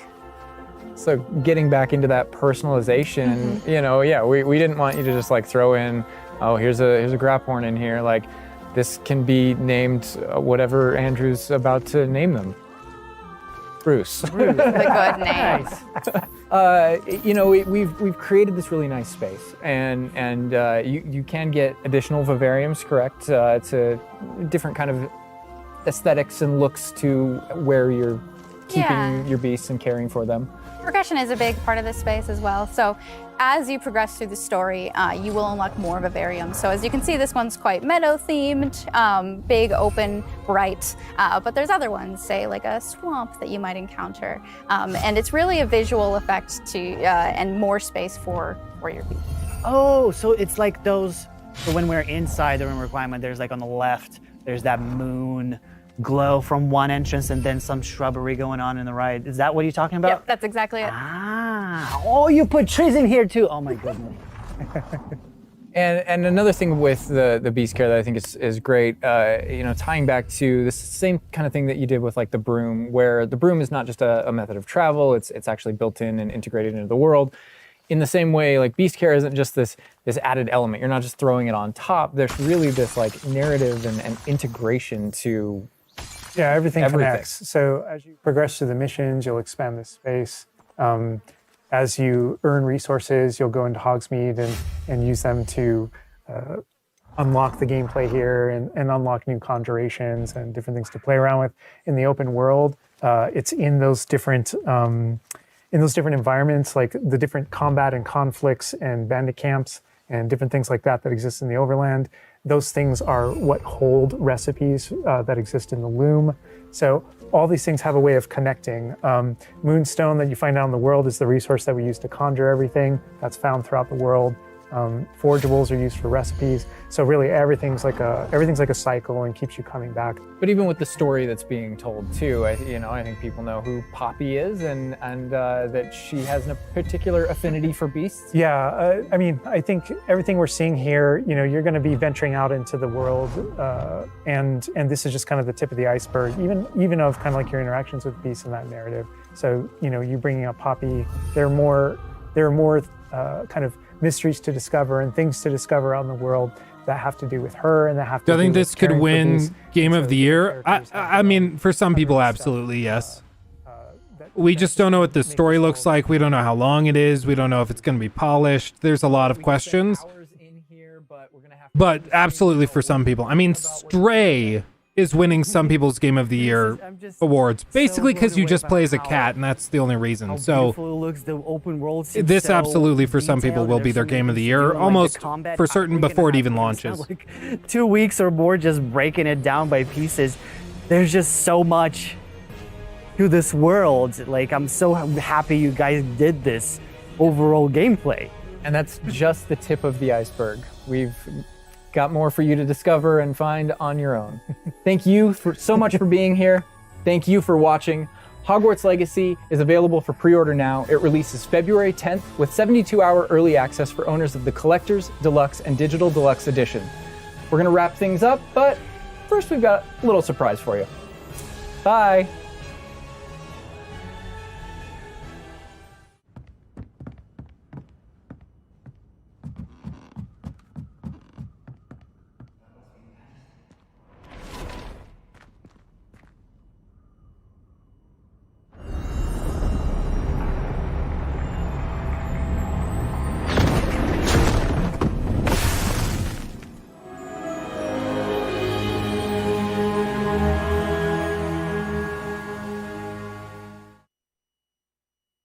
Somebody who knows Harry Potter stuff, explain to me what that was.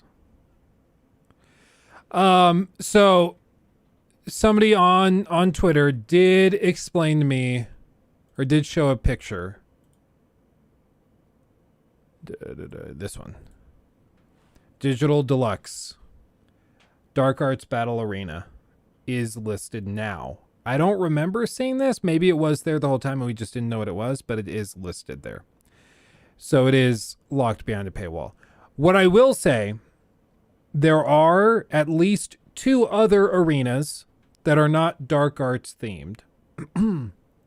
So probably what it means is that the Dark Arts Battle Arena is specifically for using Dark Arts. So you can use like Avada Kedavra and stuff like that. But in the other arenas, you probably can't use like Avada Kedavra and the Dark Arts abilities. So that's what I would guess is what this is. But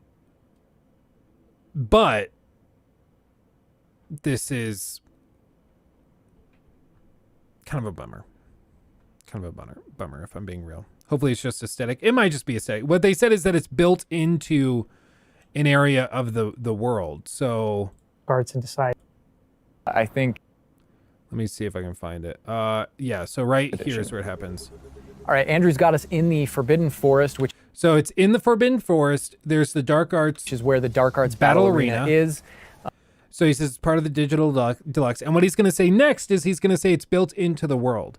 So presumably this is a place that you could travel if you don't own the Dark Arts pack and you're just locked out if you didn't buy the thing.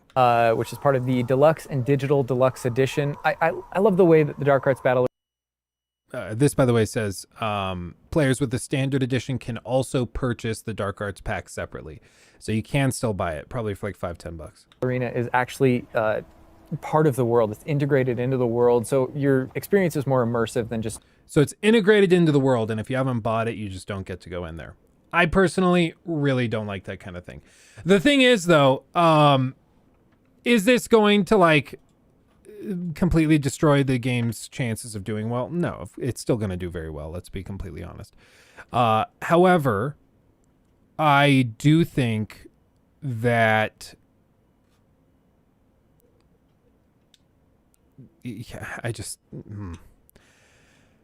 I don't know. It frustrates the crap out of me because I don't like this, and I feel like most people are going to say, yeah, that sucks. Anyway, I'm going to pre-order it or get the digital deluxe. You know, they're just going to do it. And that's exactly what Warner Brothers is trying to get you to do, and I get it. You know, they need to get their bag because, you know, Harry Potter licensing is not cheap, I'm sure. However, that being said, it still just sucks. But, you know, for a reviewer, it's also tricky because what are they going to do? Like, if the rest of the game is amazing and they're like, but this thing is locked behind DLC, that is lame. Now, it could be that this thing is super lackluster. You guys remember Assassin's Creed Origins? They had a mission within the Great Pyramid. Maybe not the Great Pyramid, one of the pyramids. But it was a mission that was locked behind like a $5 DLC, or you could pre-order the game and it would come with the game day one. And that was, like, I kid you not, like a 15-minute mission. It was like a joke how short it was. It was a total, like, waste of time, and it was super boring and lackluster. It's like they looked at their catalog of missions and quests, and they're like, what's the most boring one and the shortest? Let's take that one and make it a pre-order bonus. And that's what they did. And honestly, like, in that case, I don't, like, I'm not going to throw a fit over that, but still. I want to get Warner Brothers to respond to my tweets, though. How do I do that? How do I get them to respond? Do I need to get verified? Do I need to do Twitter Blue? That's a new thing, right? I did add them. I added them like 3 times. I doubt they're going to respond. They're not going to be like, yes, we are charging a lot for this. Show boobs. Oh, that could work. Just have to find some boobs. Flat as a pancake over here. They are hooing you. Yeah. Who? Yeah. No, Twitter, I'm so bad at social media, which is funny because I do social media for a living. But I'm so bad at social media stuff that I just don't... I can't keep up. Like, I don't tweet regularly. I don't post on Instagram regularly. It's a whole problem. It's a whole thing. I will say, I did just get followed. I saw this by one of the... Who is he? He is the... Hold on, I'm pulling it up. Is this him? Yeah. Tim Whitkin? No, Tyler Whitkin. Tyler Whitkin, Director of Community at Roberts Space Industries. He's the community director for Star Citizen. So he must have seen my video and then followed me, which is funny. You know, it happens. It happens. I wish I had more interesting tweets to put out. Thank you, Zero. Zero Connection donated €5 through Super Chat. Appreciate you. Could be wrong with this. Book is like memory world. Think Tom Riddle book Chamber of Secrets. Okay. Memory world, think Tom Riddle. That could make sense. Like, you get sucked into it and maybe it allows you to meet the founders of Hogwarts and they can create a whole quest line as a result of that, based around that. That could be good. Luke, let chat have your Twitter account for a little bit. I probably would get more followers. I'd probably get a lot of attention. A lot of attention for all the wrong reasons. I don't know, man. I need to get better at it. I find it insufferable when people are like live tweeting their whole lives. I'm like, I do not care. I don't care that you're having a pastrami sandwich for lunch. Stop it. Like on Instagram, I see it all the time. Or like somebody posts a picture of them posing at the gym. Like, oh yes, oh, never quit working. You can do whatever. Set your mind to it. I'm like, what? Shut up. I'm like, I don't care what your motivation is. You're doing a ton of steroids. I don't care. You don't care about my life, Luke. What the fuck? Everybody riot. It's just cringy. You know, it's cringy. Especially because it's not like, it's one thing if it's Facebook. Like everybody has that grandparent who, or like aunt or somebody who's on Facebook and they're just adorable because they're trying to share their life with like their kids or grandkids or whatever. And they're just like, went to the park today and fed some ducks. And it's super cute, right? Nobody has a problem with that. The problem are all these people who are like trying to perform for each other. And I could say names to specify, but we all know the types. People who are just like, you know, every picture that is very carefully posed to make their jawline look the best it possibly can.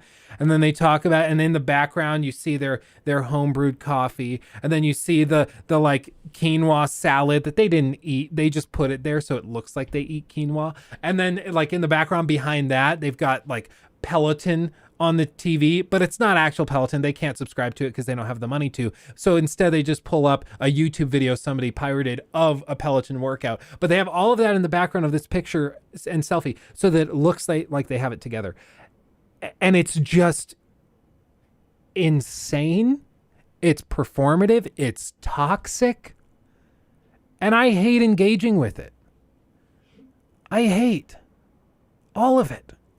But the thing is, you're kind of expected to do it. You're expected to do it. Even when you have an amazing 16 times the detail shirt available at LukeStevensTV.com pinned at the top of the chat, people still are like, no, I need more. You got to post selfies with it. You got to do this, got to do that. It annoys the crap out of me. I could outsource it. Yes, I could. I actually have hired a company to make TikToks. You guys have probably seen them. TikToks and Instagram Reels and YouTube Shorts of our live stream clips. And so I hired them to do that. But I don't know. It's the regularized posts and stuff is the thing that I struggle with. Like, you know, just casually tweeting out stuff. I can't stand it though. Like, have you seen random tweets from like let's do a little experiment. Let's just see Justin Bieber.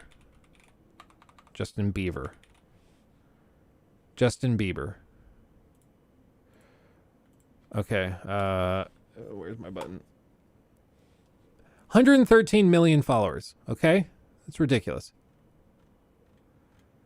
And then he posts all these like huge things. Go for the gold, ladies. Cannot wait to watch some of the best hockey ever. We're so proud of you, Hockey Canada. 60,000 likes. Like none of these. He's just retweeting. I don't think he does any of this. I think this is all him. This. If I posted this picture, you guys would tear me a new one. And rightfully so. I'd be upset if you didn't. Because what the hell is this? What the hell is this? He's wearing a garbage bag filled with asbestos and then like a condom on his head. And he's like this kid is worth $250 million. I don't get it. He's an international selling pop star. Maybe in order for me to become an international best-selling pop star, I should start doing this. Dude. Okay, I love me some Biebs. I love some Biebs music. What the hell is going on, bro? Are you okay? Are you okay? What are these boots? Rain boots? Knowing him, these boots are probably like $6,000 each. Probably like $12,000 pair of shoes that he's going to wear once. Okay. Love my family. Oh, is that Bieber? You look like Johnny Depp from there. I couldn't even notice. Couldn't even tell. I don't know, man. I just don't get it. Like, I feel like such a boomer, but I look at stuff like this and I see how successful these posts are. This is cute. I'll give them this. This is cute. I've never seen somebody wear like oversized, like bell bottom corduroys, but you know what? You do your thing. I do like this coat. I kind of like that coat, but anyway, yeah, I'll shut up. Anyway, I just don't get it. Like, in order to, oh my God, in order to be successful on social media nowadays, I feel like you have to lean into this kind of crap, and I just don't have the energy, man. I can't do it. I can't do it. The foreskin turtleneck. Yeah, it's fire. It's fire. What is this, dude? Jaden, congratulations. Your dad's rich and famous and kind of a jerk. And as a result, you have a life of privilege, wealth, and fame, even though you've never actually done anything remarkable. You were in a movie with Jackie Chan when you were 7 years old that did pretty well because Jackie Chan was in it and because your dad is famous. That's it. Actually, you know what? Never Say Never was pretty fire. I'll give him that. Never Say Never was pretty fire with old school J Biebs. Dude, old school J Bieber. Look at that. What happened? What happened? Went through his homeless phase. Still kind of in it. Look how, oh God. You guys remember in school, all of the girls that you had crushes on had like notebooks of him? And we're like going to his concerts. It was toxic as hell. I just don't get it, dude. I don't know how to be successful on social media like this. Grain? Yeah, how much film grain should we put in this photo? Yes.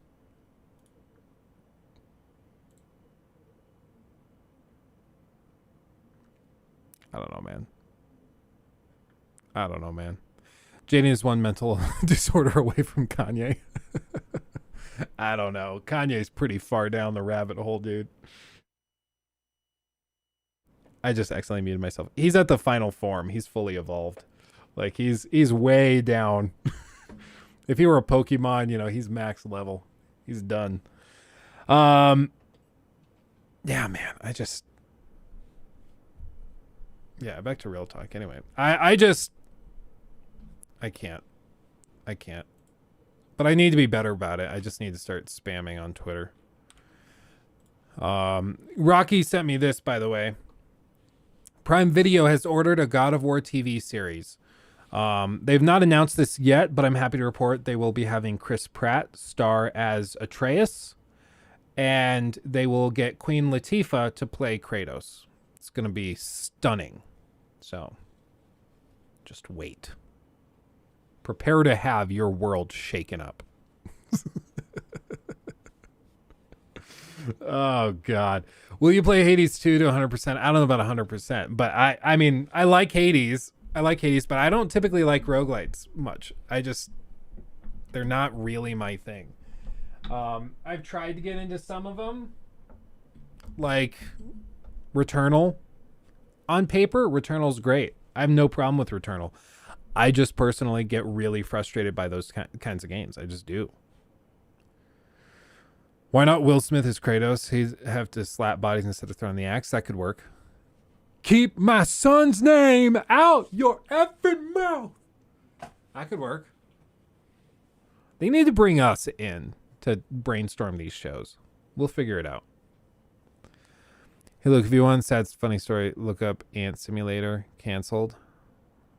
Oh. Oh, no. Ant Simulator?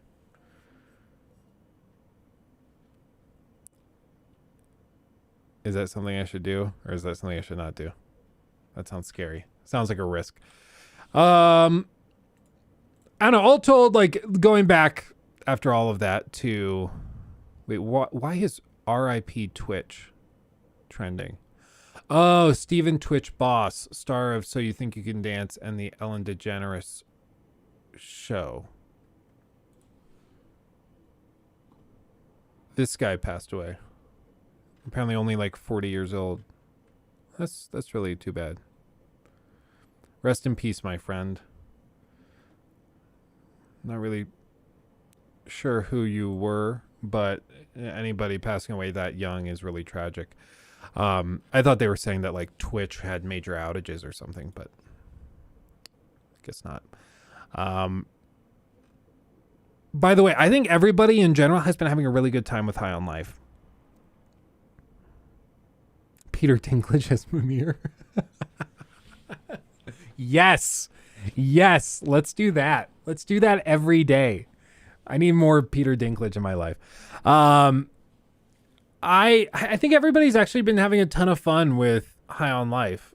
I think it's one of those things where we'll look back and it's going to be kind of like a death loop thing, but inverted, where everybody is like, why on earth are we freaking out over High on Life? It's actually really good. But like the typical try-hard reviewer was like, oh, the humor's not sophisticated enough. I really don't like it. Because I think everybody's been having a ton of fun. What's this? Another pipe? What the fuck? This is lazy. This is just lazy game development. This is lazy level design. I'm calling it out. Kotaku, Polygon, IGN, all of you. You gotta knock us down a couple points. Another pipe? What the fuck? This is lazy. This is just lazy game development. This is lazy level design. I'm calling it out. Kotaku, Polygon, IGN, all of you. You gotta knock us down a couple points. I love it. What did Maddie find? Industrial Pump. This looks like a leftover game asset someone on the art team threw in here. And it is. Good eye.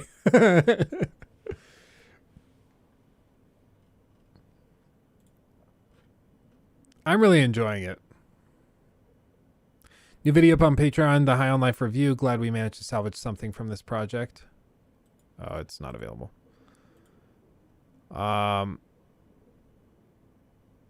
Yeah, it's a 2 or a 9 depending on whether it works for you or not. The way I described it in my video is it's like, it's a 6, but if you like the comedy, you'll give it like +3. And if you don't like the comedy, you'll give it like -3. And that's how it splits. And almost every single review you'll look at, it's almost entirely based around, well, the gameplay is kind of like, nah, it's fine. It's fine. I've actually been having a really good time with it. I think it's actually, criticizing it for the gameplay so far is kind of stupid to me, because I've actually had a pretty good time with it. Is it like an amazing, breathtaking shooter? No, but what did you expect? They're talking guns. Like, what? But, oh yeah, there's an entire movie. Yeah, there's a couple. This is one of my favorites. All strangers with open nice. We welcome all strangers with open arms and a full heart. I'm so glad you found your way to our sweet little slice of heaven. Oh, fantastic. You've decided to take a look around, little cutie. Oh my god. Oh no, you just crushed our hospital. We have a state-of-the-art healthcare program here in little cutie town where everyone gets treated for free. That hospital was full of sick people in need and now they're all dead. Oh my god, this sucks so much. You're just walking around knocking down buildings. Oh no. I hate seeing everyone I love die. Oh no, there goes Cutie. Be nice. I hate seeing everyone I love die. With open arms and a full heart. Man, it's just so funny. It's just so freaking funny. Rocky, thoughts on me not being able to play the next gen update? I'll be real, guys. We tried the Witcher 3 next gen update on PC and on PS5. We had like not as impressive performance as we should have, but I don't think it was like broken. I'll be real. Like we didn't have a broken experience. You could easily play the game with how that is. Is it running as well as it is? No. Or as well as it could be. No, it could be running a lot more smoothly and a lot more refined, but that's wild. That's wild. Oh yeah, Dreamin', during the Hogwarts Legacy showcase, we're at like 400. No, we still have never beaten the record from the Witcher 3 Next Gen showcase, where we had 2,100 people in here, which is a little insane, but 2,100 people. That was ridiculous. My game literally crashed on the first cutscene. Yeah, I don't know what it is. I guess we just didn't have problems. I don't know if it's a RAM issue. I don't know what it is, but we really didn't have problems with it. IGN says there are 4 full-length movies available in High on Life to play.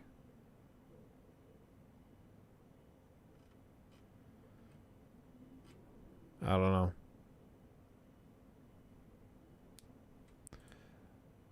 Oh, this is funny. This is funny. Hold on. Look at this. This Xbox achievement in High on Life, though. Complete the game with Stan's product in your inventory. Stan's product. It's a gallon of alien cum. A jar full of alien cum that you intentionally purchased. It's heavier than you think. You got to carry this around everywhere now. I did buy this from him. So now you... I guess there's an achievement if you finish the game with it still in your inventory. That's funny. I was wondering when this would come back into topic. Like, I was wondering. You ask him if you can buy more, and he's just like, I just need some time to recover.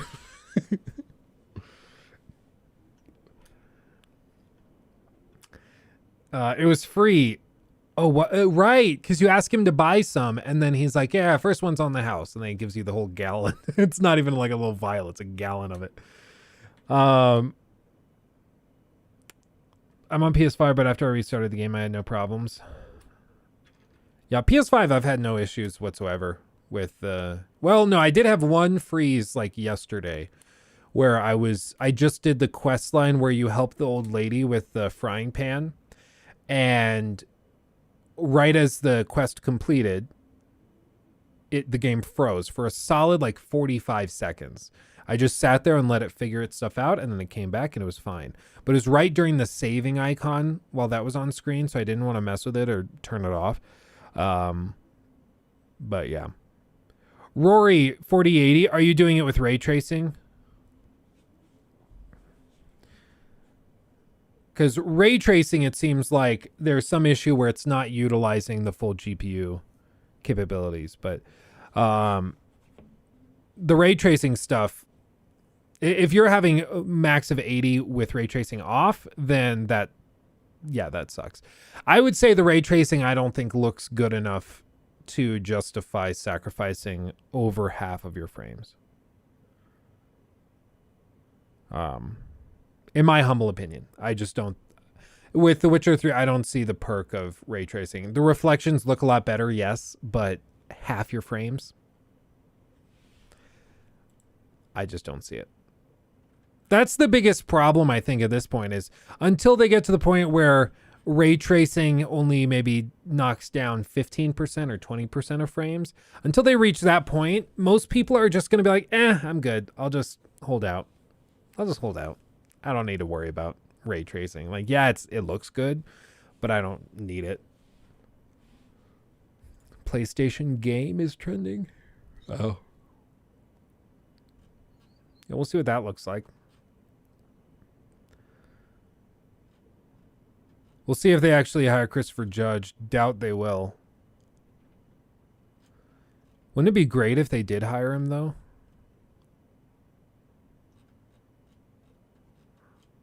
I don't know. They'll probably hire The Rock or someone. Pay him $100 million for it. Because that's how this works. You know, that's how we do. That's how we do nowadays. Nave, thank you so much. $25. Very generous. It's going to read off your question in a second. The moment I start reading it, it's going to go off. Watch.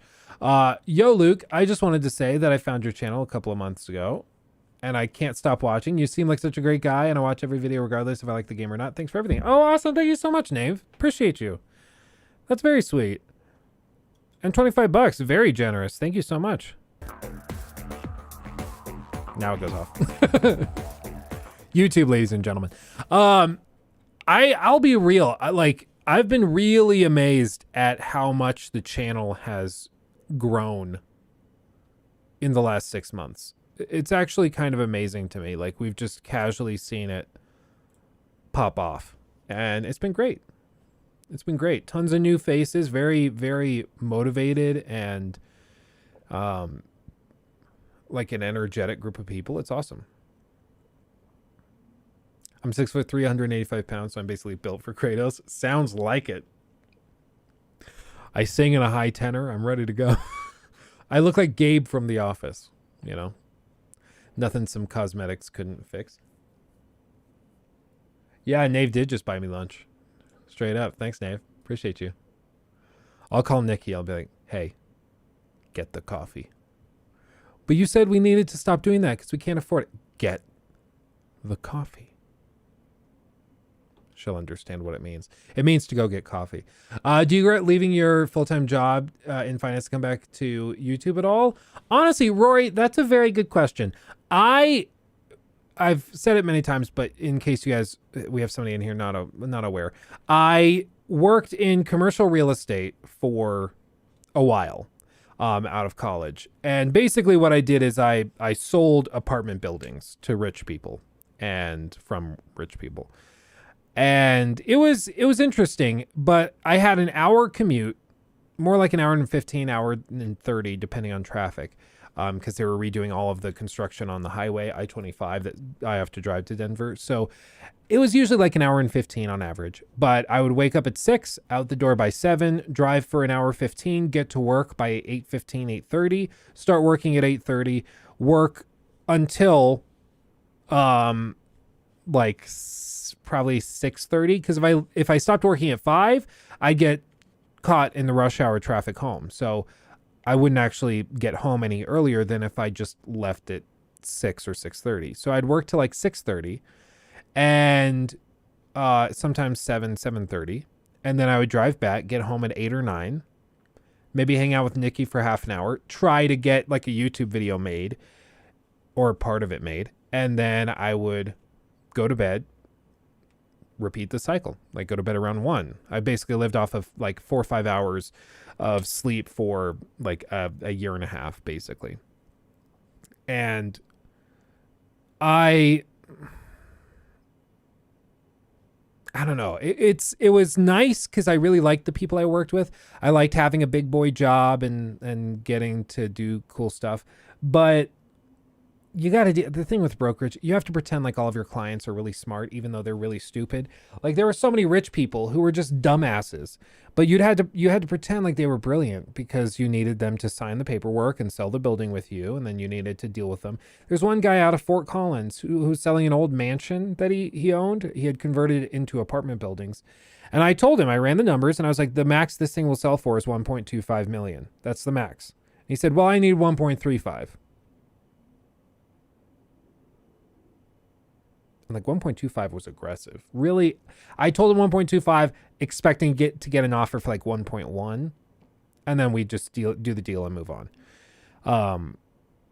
But you have to pretend like, oh, well, that's really, yeah, we could try to list it. But then you have to list it at 1.35, and then all of the offers will come in at 1.1, and then he gets mad at you because he feels like you're not doing your job, when in reality, he's just delusional. But you have to keep pretending like he's brilliant. Otherwise, he'll take his listing elsewhere.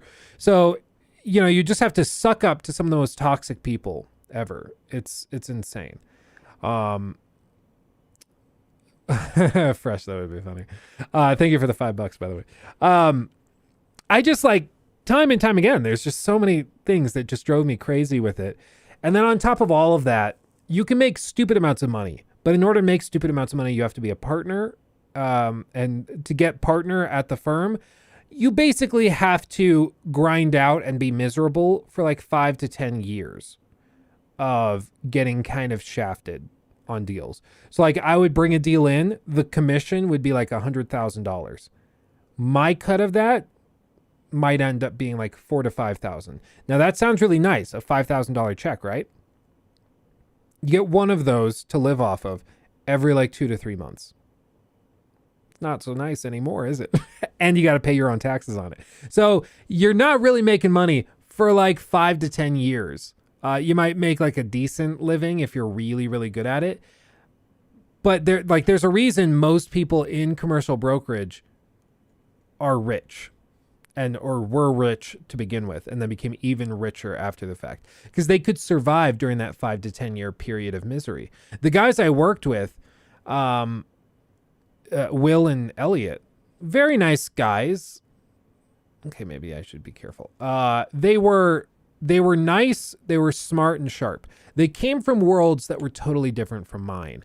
I grew up one of 10 kids, kind of like a little, I wouldn't say poor because my dad made decent money, but spread out across 10 kids, there's not much left over. It's like we grew up lower middle class probably, and we would go out to lunch, like go out to eat maybe once a month as like a super special treat, and that was in the capacity of going to McDonald's for like a $1 menu item. Yeah, one of 10 kids. Yeah. No, I'm one of 10 kids. No, we're not Mormon or Catholic. No. But they like, that was my world, was maybe go to the dollar store once every month or go to get an item off of the dollar menu at McDonald's once a month. That was the big treat.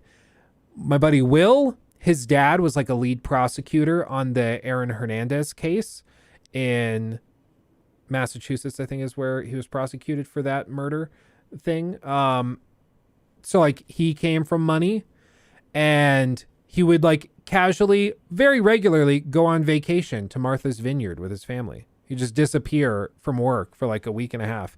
He's just, yeah, we went out, rented a yacht, whatever. Never had to pay for anything. Got full, like his parents paid for him to go to CU Boulder. Elliot, his dad's a super successful broker, extremely rich, sent him to CU Boulder as well. And then I'm in here and I'm like, I've received no handouts, and I've had no financial assistance even in college since I left home at like 18. So I don't really understand what it's like to live like that.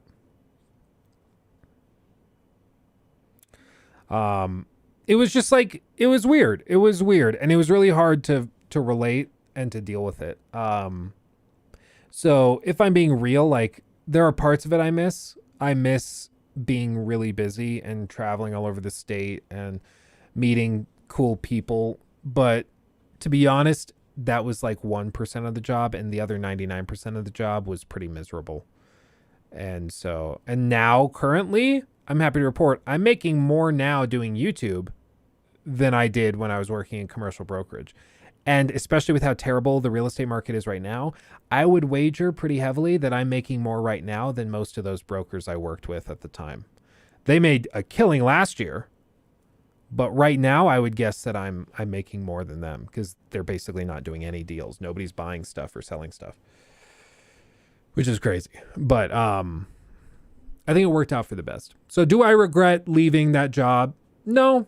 I do occasionally wonder what might have been if like I had chosen that over YouTube and I just stopped making YouTube videos. Sometimes I wonder what life would be like if I had done that. But I think I would be a lot less happy. I would probably currently be a lot richer. But yeah, I think I'm happy where I'm at because now I get to be home. I get to hang out with Baby and Lachlan. You guys saw that, Nikki and Lachlan got to come in during the showcase for Harry Potter and talk with us and, you know, socialize. And I get to go up for lunch and see them when I'm working down here. And so, you know, I actually get to be a part of Lachlan's childhood. Whereas if I was working in Denver, I would be gone from 7 a.m. before he wakes up to 9 p.m. after he's gone to bed. And I wouldn't get to see him at all Monday through Friday. And that just sucks. And for some people, they have to do that. They don't have a choice because that's just what they have to do to survive. I'm very fortunate that I have this as an option to do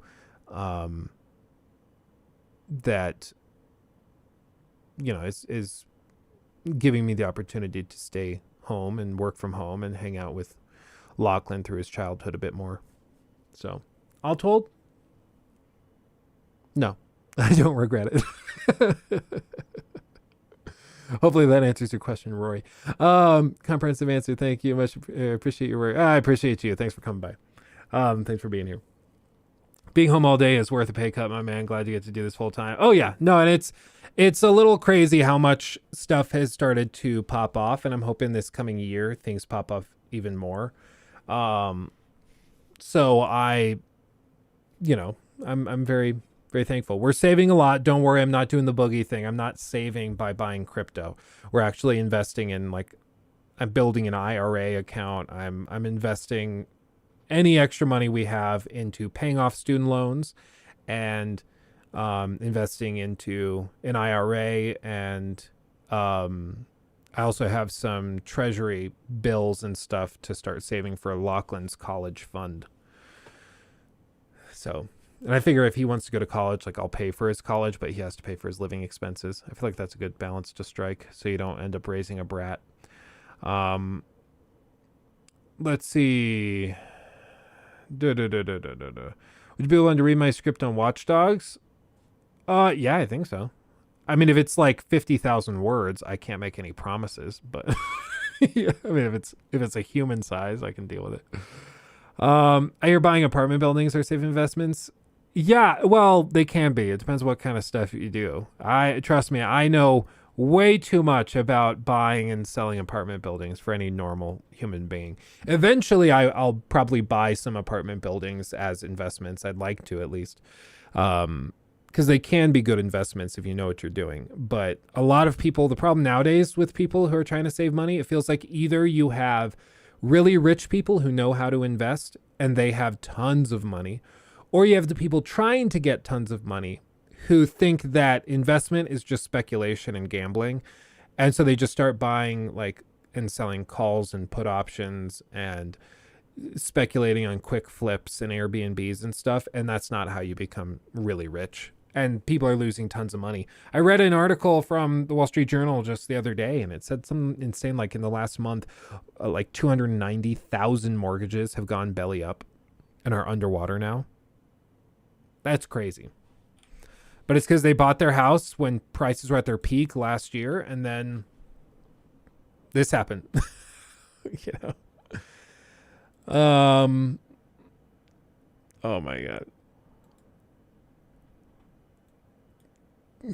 Imperium's been busy. Hold on, look at this. Is this? I can't even tell who this is. Is this? I was gonna say John Travolta, but it doesn't. The mouth doesn't look right. Is that? Who is this? As Kratos, confirmed casting. Is that Travolta? Dude, what happened?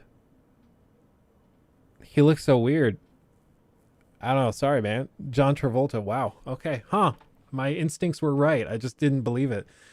He's a weird looking dude, though. He's always been kind of weird. I can't wait to get a house, but we live in the UK. I've heard stories about the UK stuff. I saw you guys have like a month straight of strikes going on. Where like alternating days, everybody's just going to be taking like strikes. Like ambulance drivers are going to be striking, coffee workers, dock workers, mail postmen and postwomen are going to be going on strikes. Nobody will get their mail. Like everybody's just protesting because they're like, hey, the cost of living is insane now. Nurses too. Yeah. He finally stopped wearing wigs. I don't know, man. He's always been an absolute enigma. If you want to see some crazy stuff, just look up some of the stuff with him in Scientology. Scientology, dude, it's one of the weirdest things ever. It's so freaking weird. Marco, thank you. Welcome. Glad to have you as a member. Appreciate you. I will be posting, by the way, once we finally get the freaking God of War thing. Oh, Jacob says he just got it to work. He just texted me. He just says he got the God of War export to work properly. So, just so you know, guys, the God of War Ragnarok critique, once it's uploaded, I will be posting the link for members, okay? So members will get early access to it. We don't normally upload on Thursdays, so the fact that we missed today means we'll probably aim for Friday if everything goes according to plan. But if you're a member, you'll get access to the God of War Ragnarok critique early. So, I don't know if it's worth it at this point, but little perk of being a member. Yeah, with everything striking, it's rough. I'm just happy to work at home. Yeah, it's just crazy. I saw you guys have like ridiculous energy bills, like absolutely ridiculous. Colorado, though, I will say Colorado, where I live, is stupid expensive as well.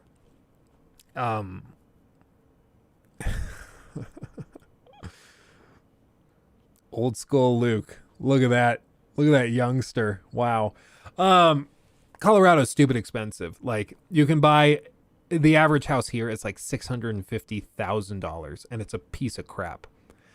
But if you go, like Nikki and I were actually looking at, I mentioned this before, we were looking at trying to move to like Tampa or Orlando or somewhere like that in Florida. We'd save tax money, and then we also could get what would here be like a $1.5 million mansion. In Florida is like $550,000. Like, it's actually just a house.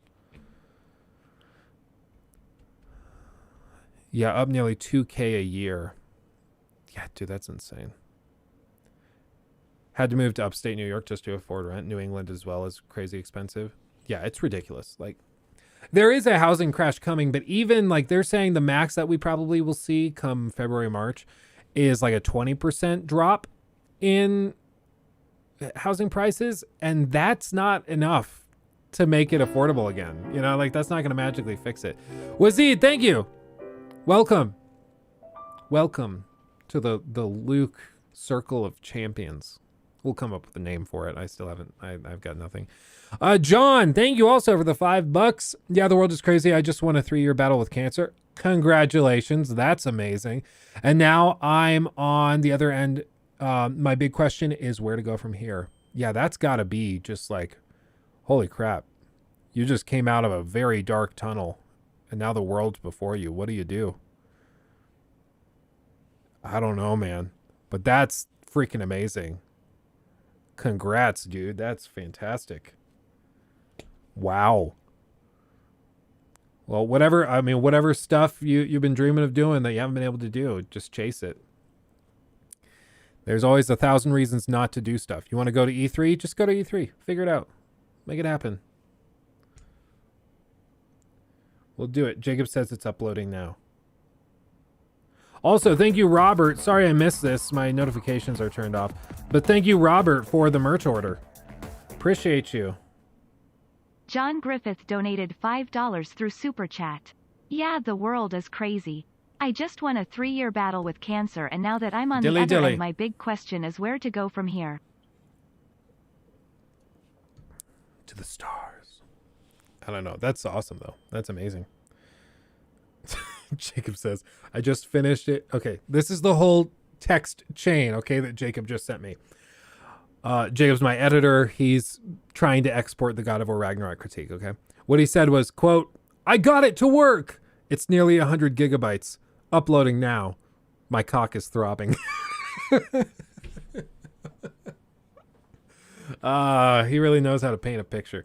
I had the next patch. Nasher, we tried it. I didn't have major issues, even with DirectX 12 and ray tracing. Like, yeah, performance isn't very good, but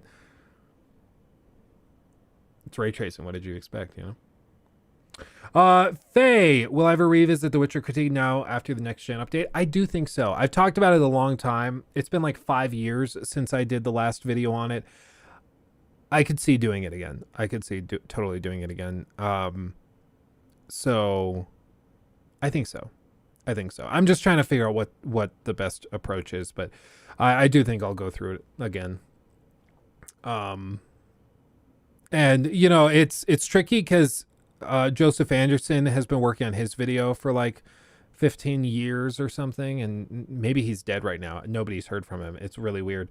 But I don't know. I think what we might do is I might try a similar approach to what I did for Cyberpunk 2077 for that video.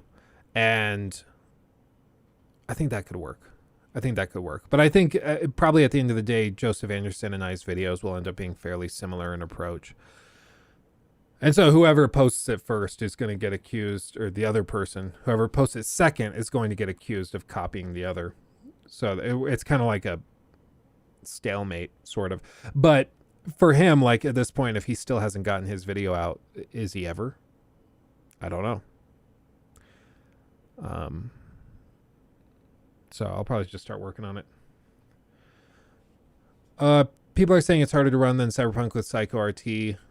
seems a bit weird. I don't know, man. I'll have to look up like Digital Foundry or something because I don't understand the tech stuff. But I do know that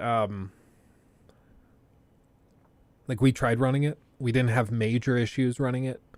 Like, does it run great? No. Do I have amazing frame rates while running it? No, but it's ray tracing. I've just gotten used to, like, if I'm playing the game and I turn on ray tracing, it just halves my frames, even with DLSS on. So I've just accepted that it's just going to tank performance. I've just accepted that. But, I don't know, people are weirdly surprised by it. They're like, why on earth is that a thing? You know?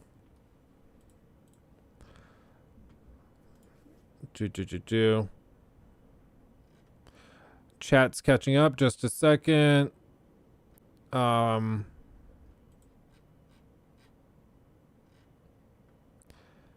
on, catch up. The chat is so behind. Me dreaming of running The Witcher 3 with ray tracing, but my 2060 drags me back from reality.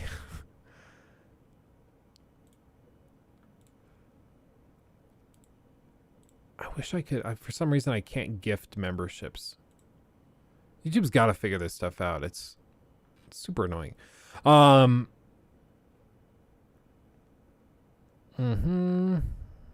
There we go.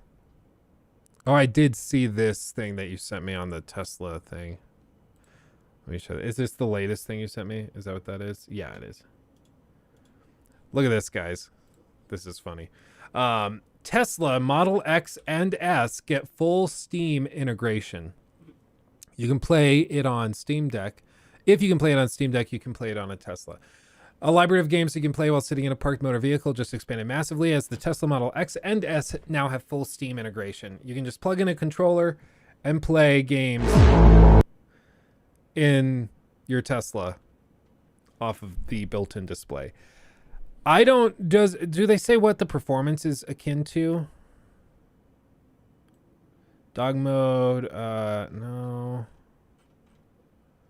I don't think they say. They compare it to a...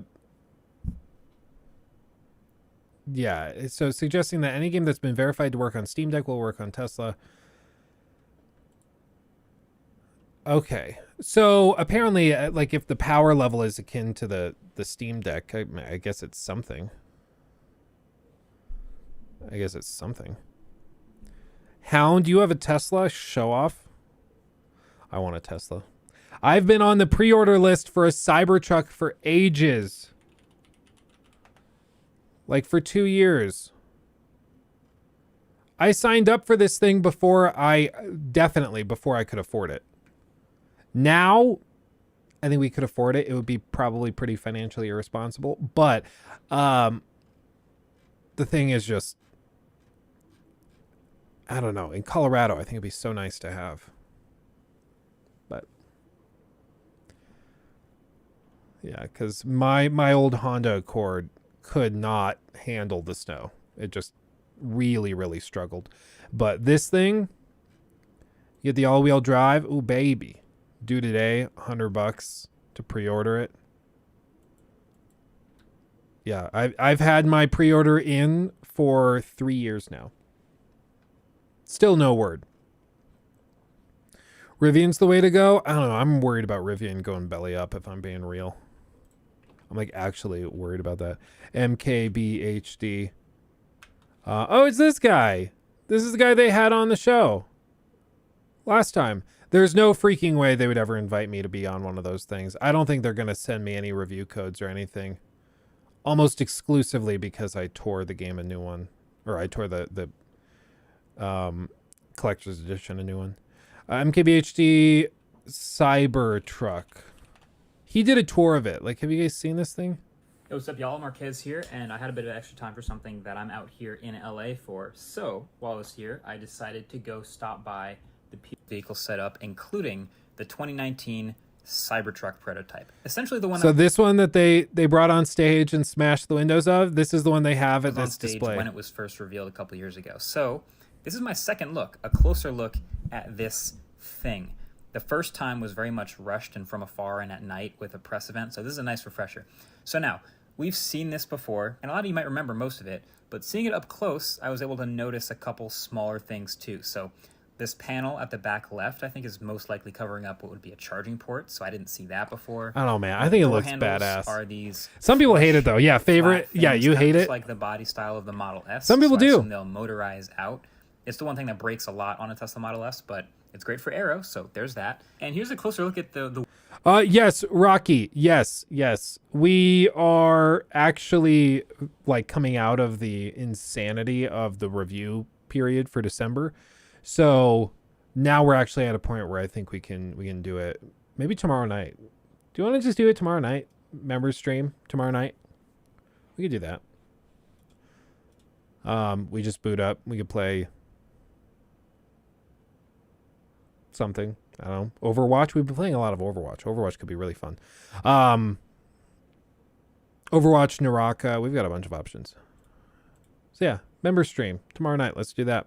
The wheels too, which makes the fact that these are just like aero cap covers much more obvious. They definitely fit the aesthetic though, because there are, as I remember, absolutely no curves to this truck whatsoever. Just hard lines and angles throughout the whole shape. I kind of love it though. Like trapezoid on wheels. Like some people hate it. I get it. I like how bold it is. Like it's just unlike any other car that you've seen. And it's because like the meta right now for car design is like either you drive something that's just like a floating bubble or it's an imitation sports car. Like everything's so smooth. Corners. Like this truck legit has some sharp corners at the front and back. Somebody's going to trip and crack their head open on that and they're going to sue Tesla for it. Mark my words. Edges, which is fine, I guess. I mean, it shouldn't touch anything. But I noticed them nevertheless. This will probably be the easiest vehicle in the world to wrap, so shout out to the wrap shops. I think it's worth saying, though, that since this is the 2019 prototype, I shouldn't really put too much stock in like the small details because they could absolutely change. In fact, they probably will. Like we've seen footage of more Cybertrucks being tested that have side view mirrors, for example, instead of just these cameras that this one has. We've also seen them experiment with like a gigantic single windshield wiper for this huge angular piece of glass at the front. But what I really took away from this second look, from being able to get up close and stand right next to this thing, is just how absolutely massive this truck is. This thing is huge, okay? It's tall, it is wide. The back bed here is a good example just to get an idea. It's just expansive. Like it looks like it's about a 6-foot bed, maybe even a little longer. Cool. It's got the lights in it. It's got the mounting points for tying things down. There's also some panel back here that kind of looks like it might cover some power outlets potentially. But, you know, with the high sides and the huge tailgate, like this is a huge truck that you can fit a lot of stuff in. The tailgate also has this extension with like this kind of grip tape on it that goes down to the ground level for something like the Cyberquad to be able to just drive into the back of this thing. And no, the Cyberquad is not small. It's it's an ATV. It's tough to appreciate really just how massive the truck is without like some scale. I tried to get some shots with people next to it. I'm standing next to it, but yeah, the back of this thing you can already tell is huge.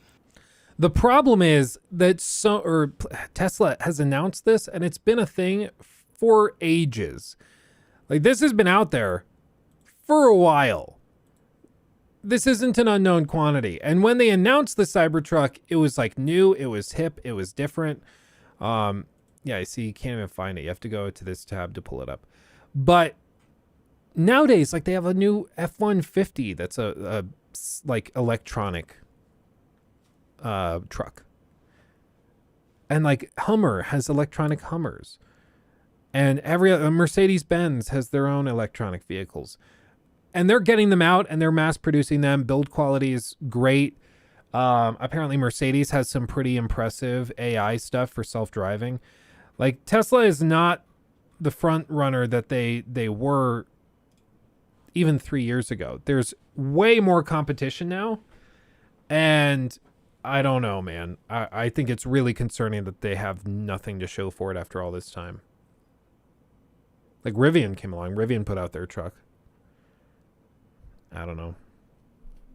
Let's also be real. Nobody needs like a super fancy electronic truck. Like, do I need this? No, nobody does. Honestly, if I got the email today telling me, hey, your pre-order's ready, select your kit and load out, I probably won't order it. Like, I don't need it.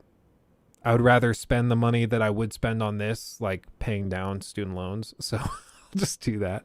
But you know, the dream or the fantasy is fun. I just started Ghost of Tsushima a couple nights ago, about 10 hours in, and I can't wait to get further in and beat it, so I can watch your vids on it. Yeah, Jerry, that's gonna be a journey. That critique that I did on it was one of the weirder ones. We tried experimenting with a multi-part thing because I had so many people reach out to me and they were like, you should definitely try breaking these critiques up into smaller parts. Then I could watch all of them. I just get intimidated by big videos. So I tried listening and I tried splitting up that Ghost of Tsushima critique. Thank you, Ross, by the way. I tried doing that. Wasn't the play. The videos did not do very well, and the critique floundered, and it just wasn't the way to do it. So that's why we don't do it. We've tried it. We just doesn't work. Even my 2021 Hyundai has self-driving. Well, apparently Kia and like Hyundai and I think it was Mercedes. They're like the front runners. No, and Genesis was the other one. They were the JD Power and Associates top ranked vehicles in terms of fewest issues. But Mercedes subscription plan for power? No.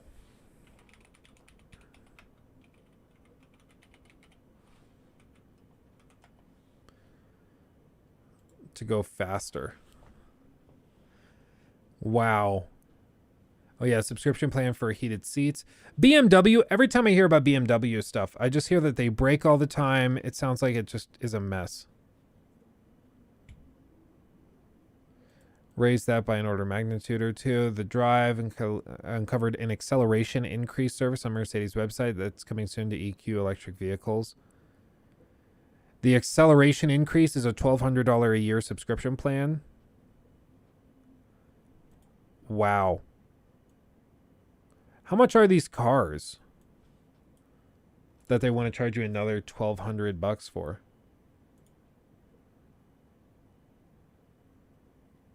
$300. Yeah, see, this is the thing. Tesla's still out there trying to figure this out. And Mercedes is just casually dropping in and doing it. 125,000, 100,000, 100,000. Yeah, they're $100,000 cars. That's why. That's crazy. I've driven in a very nice Mercedes. I don't know why. Like, I don't know. You've got to be freaking loaded out the ass to go and buy one of these, like, really, really nice SUVs, like the S sedan or something. I see guys driving these in Fort Collins all the time near where I live, like $100,000+ cars. I see them getting driven around. They look like nice cars, absolutely, but I'm just like, is it that nice? Like, why just go do something else? BMW make you subscribe for heated seats. Yeah, BMW had beautiful bikes, but surprise, bro, just get a Yamaha. BMW and Mercedes charge you just to spit in your mouth.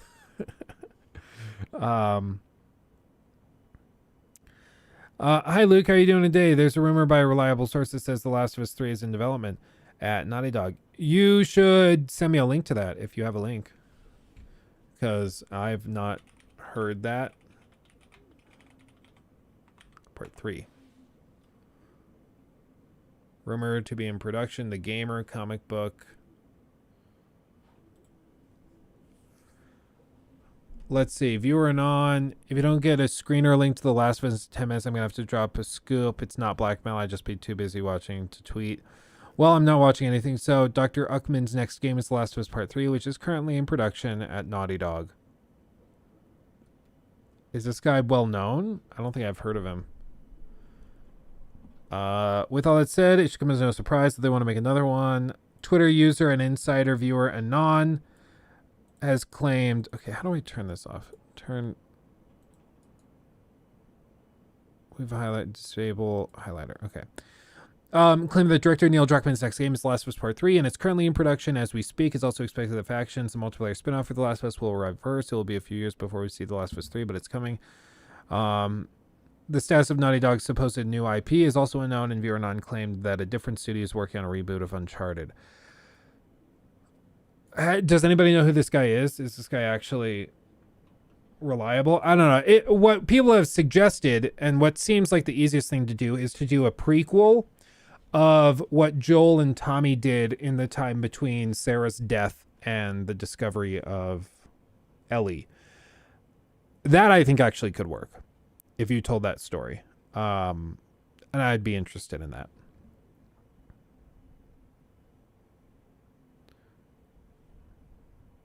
Now into Pokemon Violet.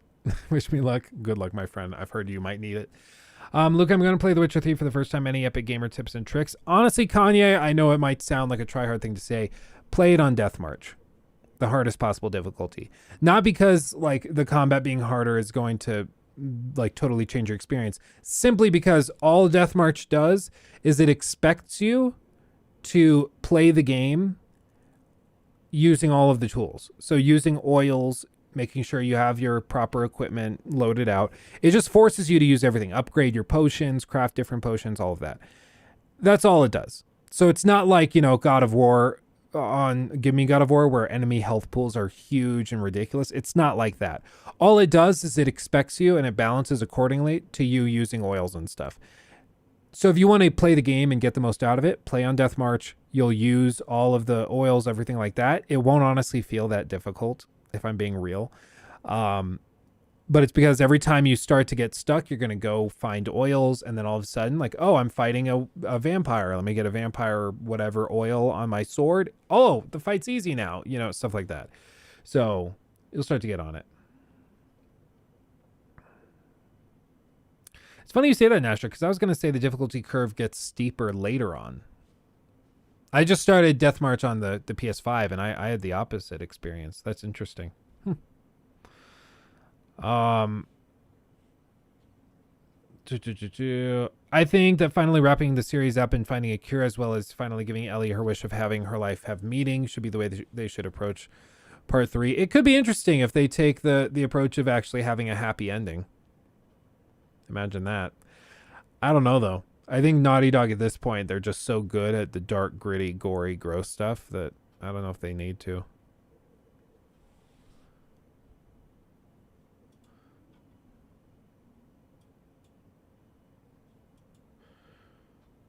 By the way, what is this Twitter Blue thing? There's now a dedicated tab for it on Twitter.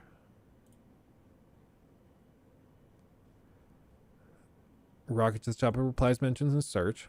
Oh, maybe that's how I become like a real YouTuber. So I start getting people to follow me on Twitter. See half the ads. That's weird. Why wouldn't they just get rid of ads? Like, right? That seems weird. Huh. That's weird. Post longer videos. Oops. Longer videos. That's good, I guess. I've heard they also might be 1080p. I think that was a thing I saw. Yeah. NFT pictures. Guys, why is no one doing this yet? Because I saw a Wall Street Journal article and they were saying that the 1080p video, stuff like that, was going to be a perk. But they said specifically $8 a month on PC and like Windows and Android, but it's $11 on iPhone because of the Apple cut. Michael Allen, love the new mug. Only spilled my coffee twice today. Much love, Michael. Hopefully you are enjoying it. I do love my 16 times the detail mug. 16 times the detail. 16 times the detail. Gotta love Todd. You gotta love Todd. They're losing too much money to let you completely buy out of ads. Like, why not just do it like $8, 50% of ads, or like $10, no ads? Right? Like, seriously, they can't be saving that much. Same for YouTube Premium. Better to sign up directly with YouTube or pay the Apple tax. Yeah. People still will pay the Apple tax, though. That's what's crazy. They'll still do it.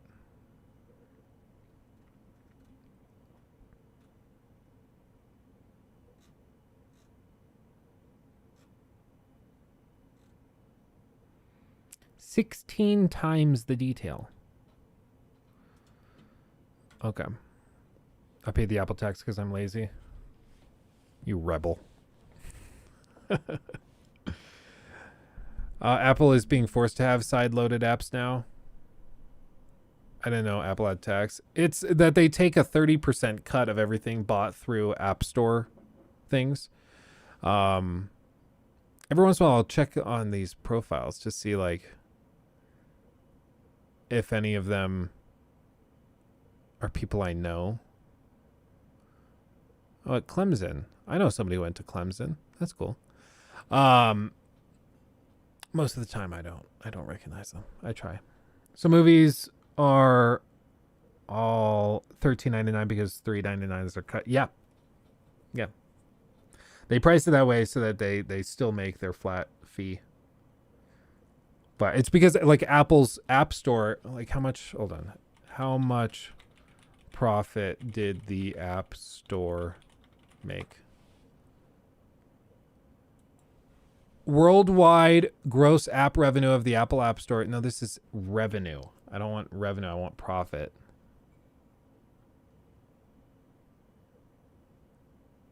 Or are they including that just as their cut? This isn't clear. This isn't clear. Because if it's just revenue, then that's not a big deal. But if they're saying this is the revenue from their 30% cut, that's different. But either way, $72.3 billion from the App Store, from that 30% cut. That's ridiculous. The EU forced it. Well, I think they forced it in the EU, not necessarily in the States. Because the FTC and Apple, ooh, they're tight. They're tight. Apple don't mess around. Apple don't mess around at all. Hey, Val. Vil's like, you're being loud. Shut up. I'm a bearded dragon. Let me sleep. I'm tired.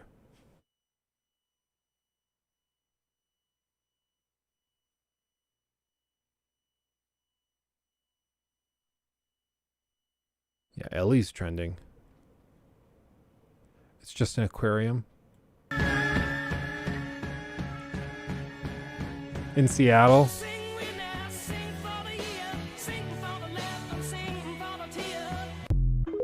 Yeah, if you know that scene, you'll probably not be feeling super happy. That scene is tough. When you're watching The Last of Us show and your mom says Sarah seems nice. That's pretty accurate. Dude, I don't know what they'll do with The Last of Us Part 3. If they are actually working on The Last of Us Part 3 and that's like their next big game besides the multiplayer game, that's a weird choice, in my opinion.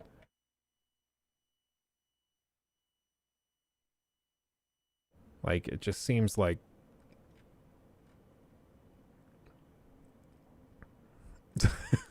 Fighting Ellie is heavy.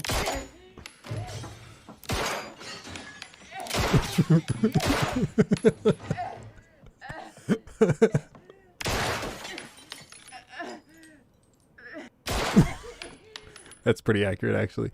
I don't know, man. It just seems like there's so many options and so many things they could have done that are just different and new. And so to just do another Last of Us game, it's like, guys, like, it's going to be moving. It's going to be emotional. It's going to be crazy high production value. It's going to be all of those things. But dear God, why can't we do something else? And again, this is what I'm talking about. What is with these outfits? This shirt makes no sense. But this is considered like fashionable. And I don't understand it.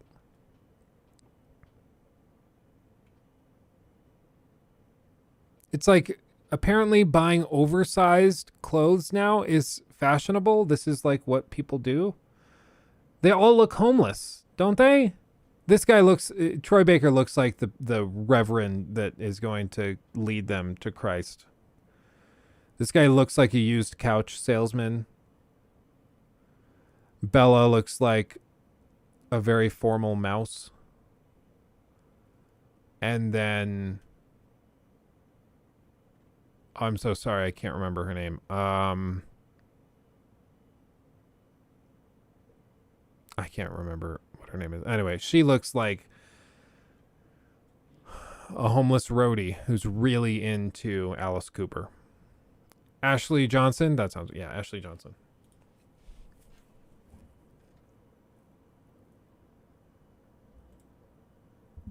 Both Ellie and Joel wear their trauma on their... Yeah, it's, I guess. It's a weird way of saying it, but sure. Pedro and Bella, I don't know. I will say, this was actually cool yesterday. I did get reached out to by HBO. How weird is that?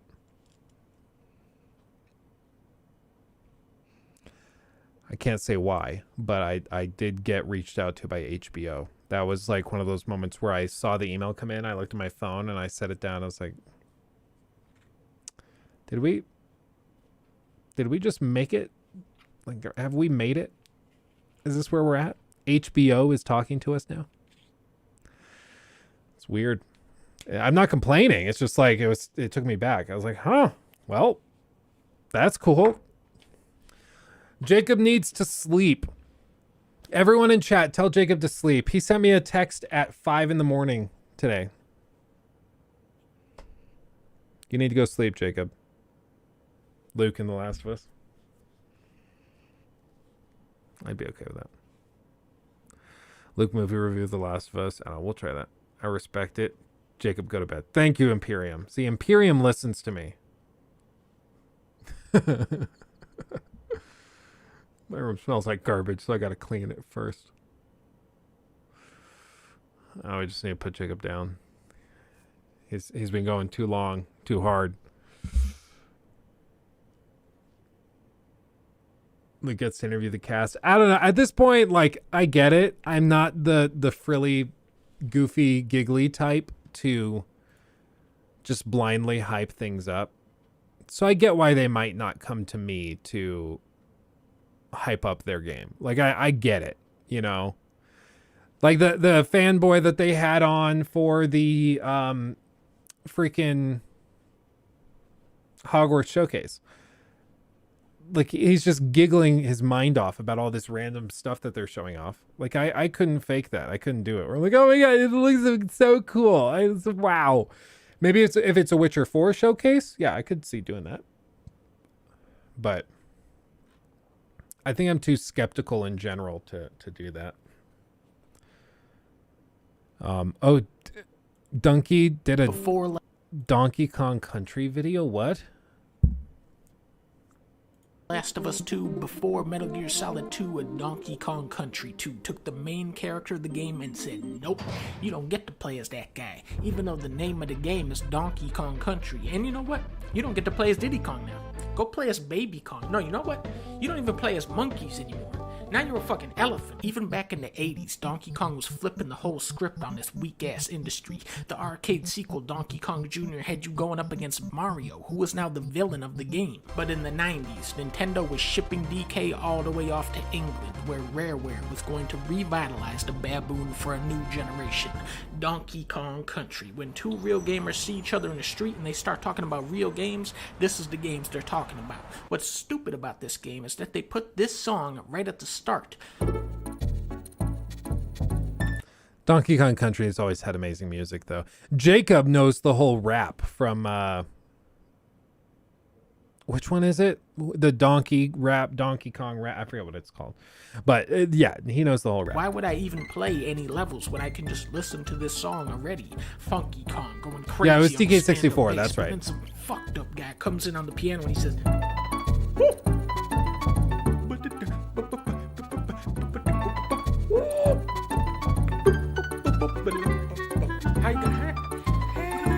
but eventually you do start the game, and you know why? Because this whole game is non-stop fucking Mongo jams. These soundtracks, no, they can't be done, but somehow they were. Level 1, the drums start fading in over this jungle ambience. Then the second drum comes in. What is happening? I don't. Oh, this is that you get to hear this song. It's just a video about songs in Donkey Kong? Okay. Have you seen the How the Last of Us Part 2 should have ended? Probably, but I'll look it up. How the Last of Us 2 should have ended. Is it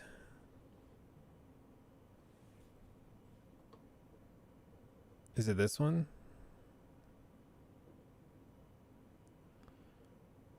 Or Gamer's Little Playground?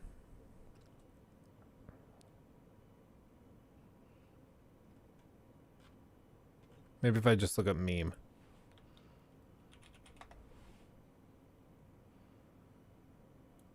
It is the top one. End it. Now.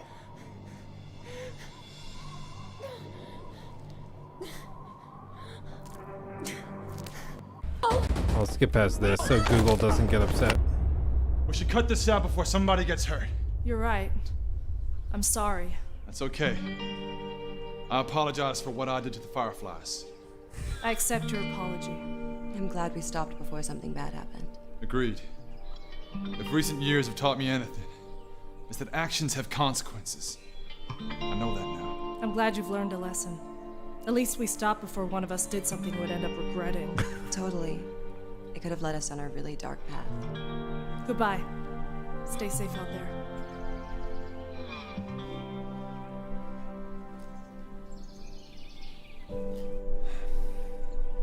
Joel, I forgive you entirely. You have no idea how badly I've wanted to hear that. You see, ever since Sarah, I never thought I could love someone like a daughter ever again. I understand completely. In fact, if I were in your situation, I likely would have done the exact same thing. Come on, kiddo. Let's get out of here.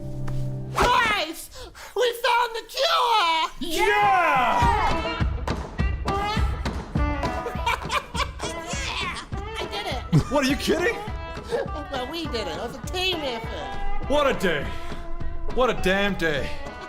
The way that playing the whole thing, and the way I saw you do that. And I mean, to be honest, if I'm honest, I thought I was toast. Oh, it tastes like horse shit, but it's good for you. That really turned out well. And the fact that there's now a cure to that virus. Yeah. What a day. Hey guys, if you enjoyed that and you want to see more stuff. That is funny. There you go. I did it. We did it together. Team effort. Oh man, yeah. The whole Last of Us thing. It's so frustrating to me when people are like, "Yeah, game sucks because they killed Joel," and I like Joel. I'm like, that's not actually an argument. It's a little more. There's a little more to it than that. But I get it. You don't like that they killed Joel, but like, what did you expect? What else were they gonna do? Okay, let's see. I'm assuming this is Imperium's note. The Witcher 3 Next Gen update, performance issues and stuttering. Can confirm, even on my 4090, this game is running worse than Stephen Hawking. Good God. Okay, this describes the issues. If you have the Witcher 3 Next Gen update, you'll see issues such as stuttering, frame drops, low FPS, and DX12 black screen. You should know that you're far away from being the only one. The long-awaited Next Gen update for the universally loved The Witcher 3 is finally here. Particularly the DX12 version, which brings all the main upgrades, has major issues and is poorly optimized. Okay. Huh. Unfortunately, in practice, it's Cyberpunk 2077 all over again. Since the update's release, players have been complaining about the abysmal Witcher 3 Next Gen update performance on PC. GPU utilization is poor on all settings. The particular culprit is the DX12 version of the game. For many players, the DX12 version won't even run. Instead, they just get a black screen when they try to start the game. Even various overlays stopped working in the Witcher 3 after the Next Gen update. Reddit user Soulshot said the game is a mess. The DX12 version, you know, the one with the actual graphics upgrades, is an unoptimized shitfest. Even on all low with DLSS ultra performance enabled, it still runs worse than the original game maxed out, with a few settings cranked beyond ultra at native res. That's utter insanity. Fortunately, the DX12 version of the game seems to run just fine. It doesn't include the main visual next-gen upgrades such as ray tracing, DLSS, reflex, HDR, blah, blah, blah, but it also includes higher quality textures and other improvements.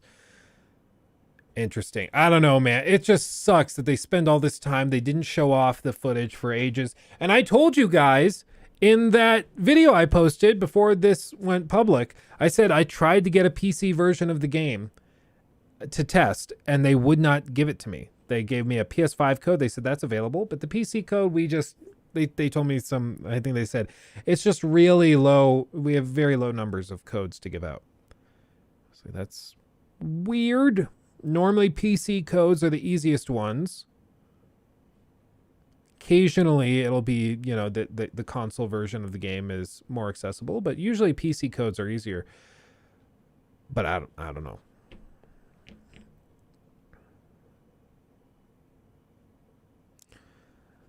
That's weird. For me, it runs pretty much the same, but with better graphics, still should be better optimized. Yeah, for me, I think it's playable, at least with my computer, but like GPU utilization is still only at like 40%, if those numbers are to be believed.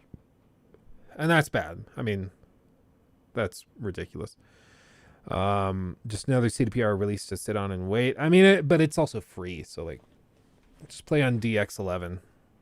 Pretend like it didn't come out. Or play it on console. On console, it works great. Apparently on Xbox, some people are having issues on Xbox, but on PS5, I had no issues.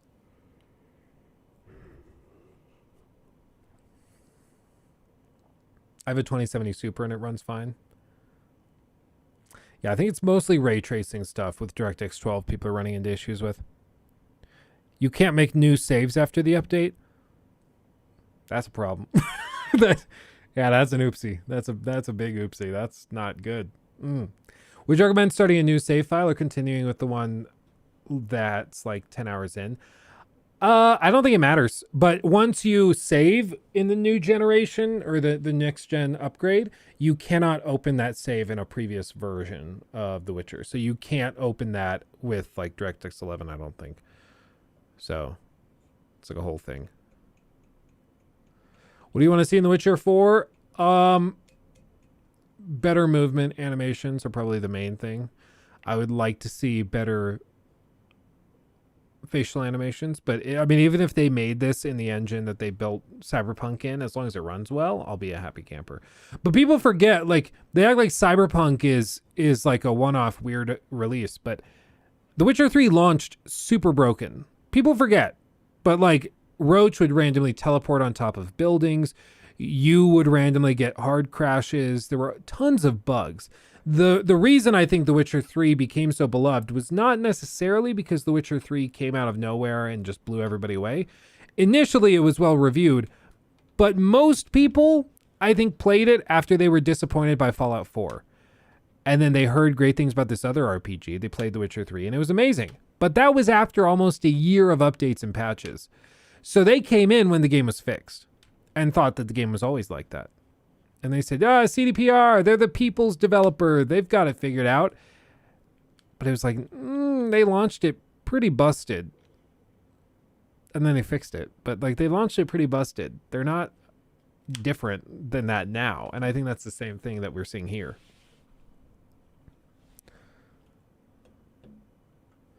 Do you like the PS5? Oh, yeah. No, I like it. PS5 controller battery life is ass. How they got that thing past testing is amazing to me. It's like actually horrible. For once your controller's like 6 months to a year old, it can't hold a charge longer than like 3 hours, which is crazy. Yeah, Danny, the PS5 version runs fine. I've had no issues with the PS5 version. PS5 controllers also have a massive drift problems after about a year into their lifespan. Yep, I've already had to replace one controller. Sure have. The right stick drifts so badly that if you just set the controller down, I was trying to play God of War on it. I set the controller down on my couch, and the view just started panning to the right. Slowly. And I would mess with the joystick, and then I would stop, set it down. Just start going again. So it's a problem. Yes, absolutely. Apparently the newer ones don't really have drift issues. Yeah, I mean, they usually figure out little details like this later into the generation, but it's just annoying that you buy it and then you're going to have to replace it. Cameron, it should probably be out Friday. Jacob just got it to export and he got it working, so it's going to probably take until like 4 or 5 p.m. to finish rendering, and then it will take into tonight to upload. It will take a good chunk of tomorrow to process through YouTube so that you can watch it not in 140p.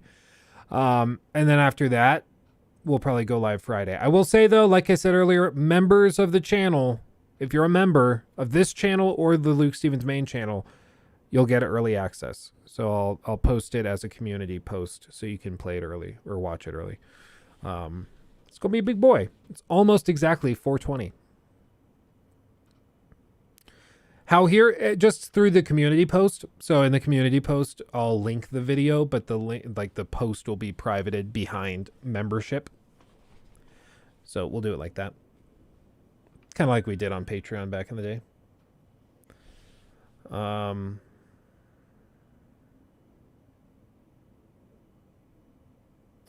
Hold on, please hold.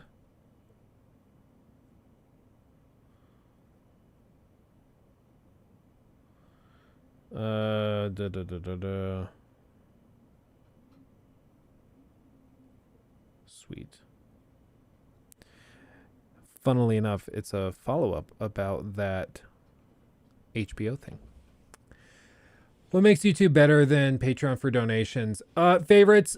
Patreon was doing some really uncomfortable stuff where they allowed people, it's a whole thing. I did a dedicated video on it, but basically there were parents of children on Patreon who had accounts on Patreon and were collecting Patreon subscriptions to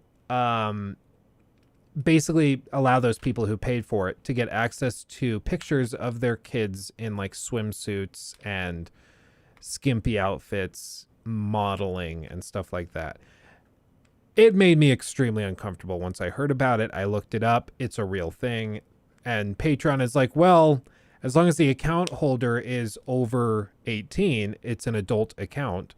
And as long as they're not posting anything illegal, we're not going to like shut the account down. I'm like, but like, it's really gross. And like, you should have a public, like that seems like you shouldn't allow that to happen. But they said, like, there was somebody who said that they had previously worked for Patreon. I don't know if it was ever confirmed, but they said that Patreon had a policy to be very open to MAPs or MAPs, which is minor attracted persons. In other words, like pedos. They wanted to be friendly to minor attracted persons. So they didn't want to like shut down accounts that were catering to minor attracted persons. So the whole thing made me extremely uncomfortable. So even though I was making like $600 to $1,000 a month from Patreon, I shut it down and I deleted my account. So I had to, I sacrificed a good chunk of change. But the fact that Patreon was going to get a cut of that while doing that, I couldn't sit by and just let it happen.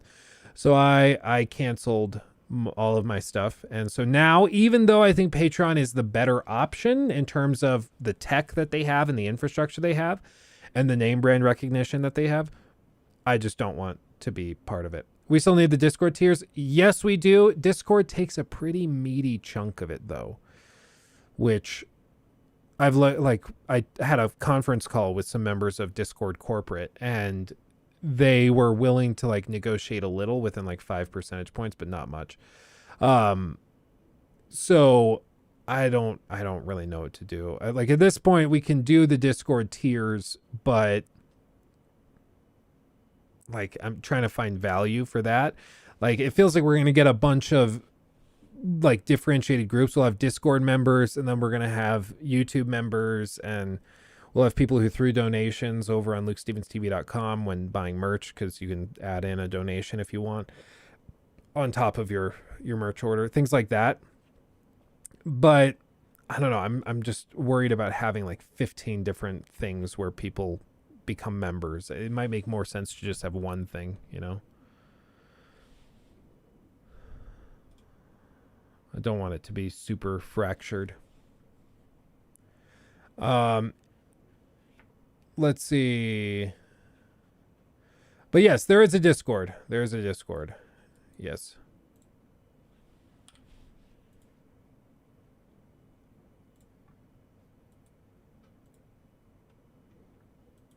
Oh yeah, this was interesting. We can talk about this. Oh God, no. Do I really not? Oh, I don't have a Bloomberg subscription anymore. Damn it. Poo. Okay, we'll try this. Yes, said Discord. Join that Discord. We'd love to have you. We'd love to have you. Let's talk about this real quick. So this little story comes from Bloomberg. Microsoft's offer to Sony for Call of Duty includes subscription service. Basically, in a bid to win regulatory approval for its $69 billion purchase of Activision Blizzard, Microsoft has reportedly offered rival Sony Group Corporation the right to sell Activision Blockbuster Call of Duty as part of its gaming subscription service. Microsoft has publicly stated that it offered Sony a 10-year deal to make Call of Duty available on the Japanese company's PlayStation console. The proposal, which Sony hasn't accepted, also included rights to sell the title on PlayStation Plus services, which gives gamers access to a catalog of games for a monthly fee, according to a person familiar with negotiations who declined to be identified because the talks are confidential. The fact that Sony, even with this offer, is trying to turn it down just shows how insidious and vindictive they are. They're not at all concerned with what's best for the consumer. They're trying to argue publicly that, well, we want PlayStation players to be able to play Call of Duty. We want them to have the ability to do it. They're being given the chance. This is how they could protect their players' ability to play those games. But they don't care. And they don't care because it's not really about Call of Duty. I mean, yes, Call of Duty's huge. Call of Duty brings a ton of money for Sony. The reason that they're upset about this is because Activision is an amazing acquisition for Xbox, and it gives them a suite of studios that are extremely talented, world class, and that could give Sony a real run for their money. And Sony doesn't want to do that. It's like Phil Spencer said, Sony grows by making Xbox smaller, and that's their approach right now. And you can you can taste that cynical approach from Sony in almost everything they're doing.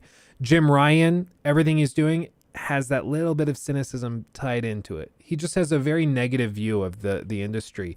And instead of being like, let's grow the industry, making amazing games that appeal to more people than ever, instead of doing that, he's just like, we'll just do this. No, we're not going to play the game. We're going to take our ball and go home. No matter what you say, we're going to throw a fit about it. It's just toxic. So I hope at this point, just to screw Sony over, I kind of hope that the deal goes through. For the record, I own some shares of Activision Blizzard. If the deal goes through, I'll make a few $100s. Okay, that's it. It's not like I'm going to get rich if this goes through, but I'm going to be broke if it doesn't. Like, I'll be able to pay for Valentine's dinner early if this goes through. Yes, Imperium, I try to be very tasteful with that. For the slight little, or coughs. I can't stand when people, do that on stream where they're just like smacking on a Subway sandwich and it's like, right in the microphone. I can't stand it. Let's see what else we have to address real quick. Last was part 3. We touched on that. I think we did talk about that. The union that's teaming up with them.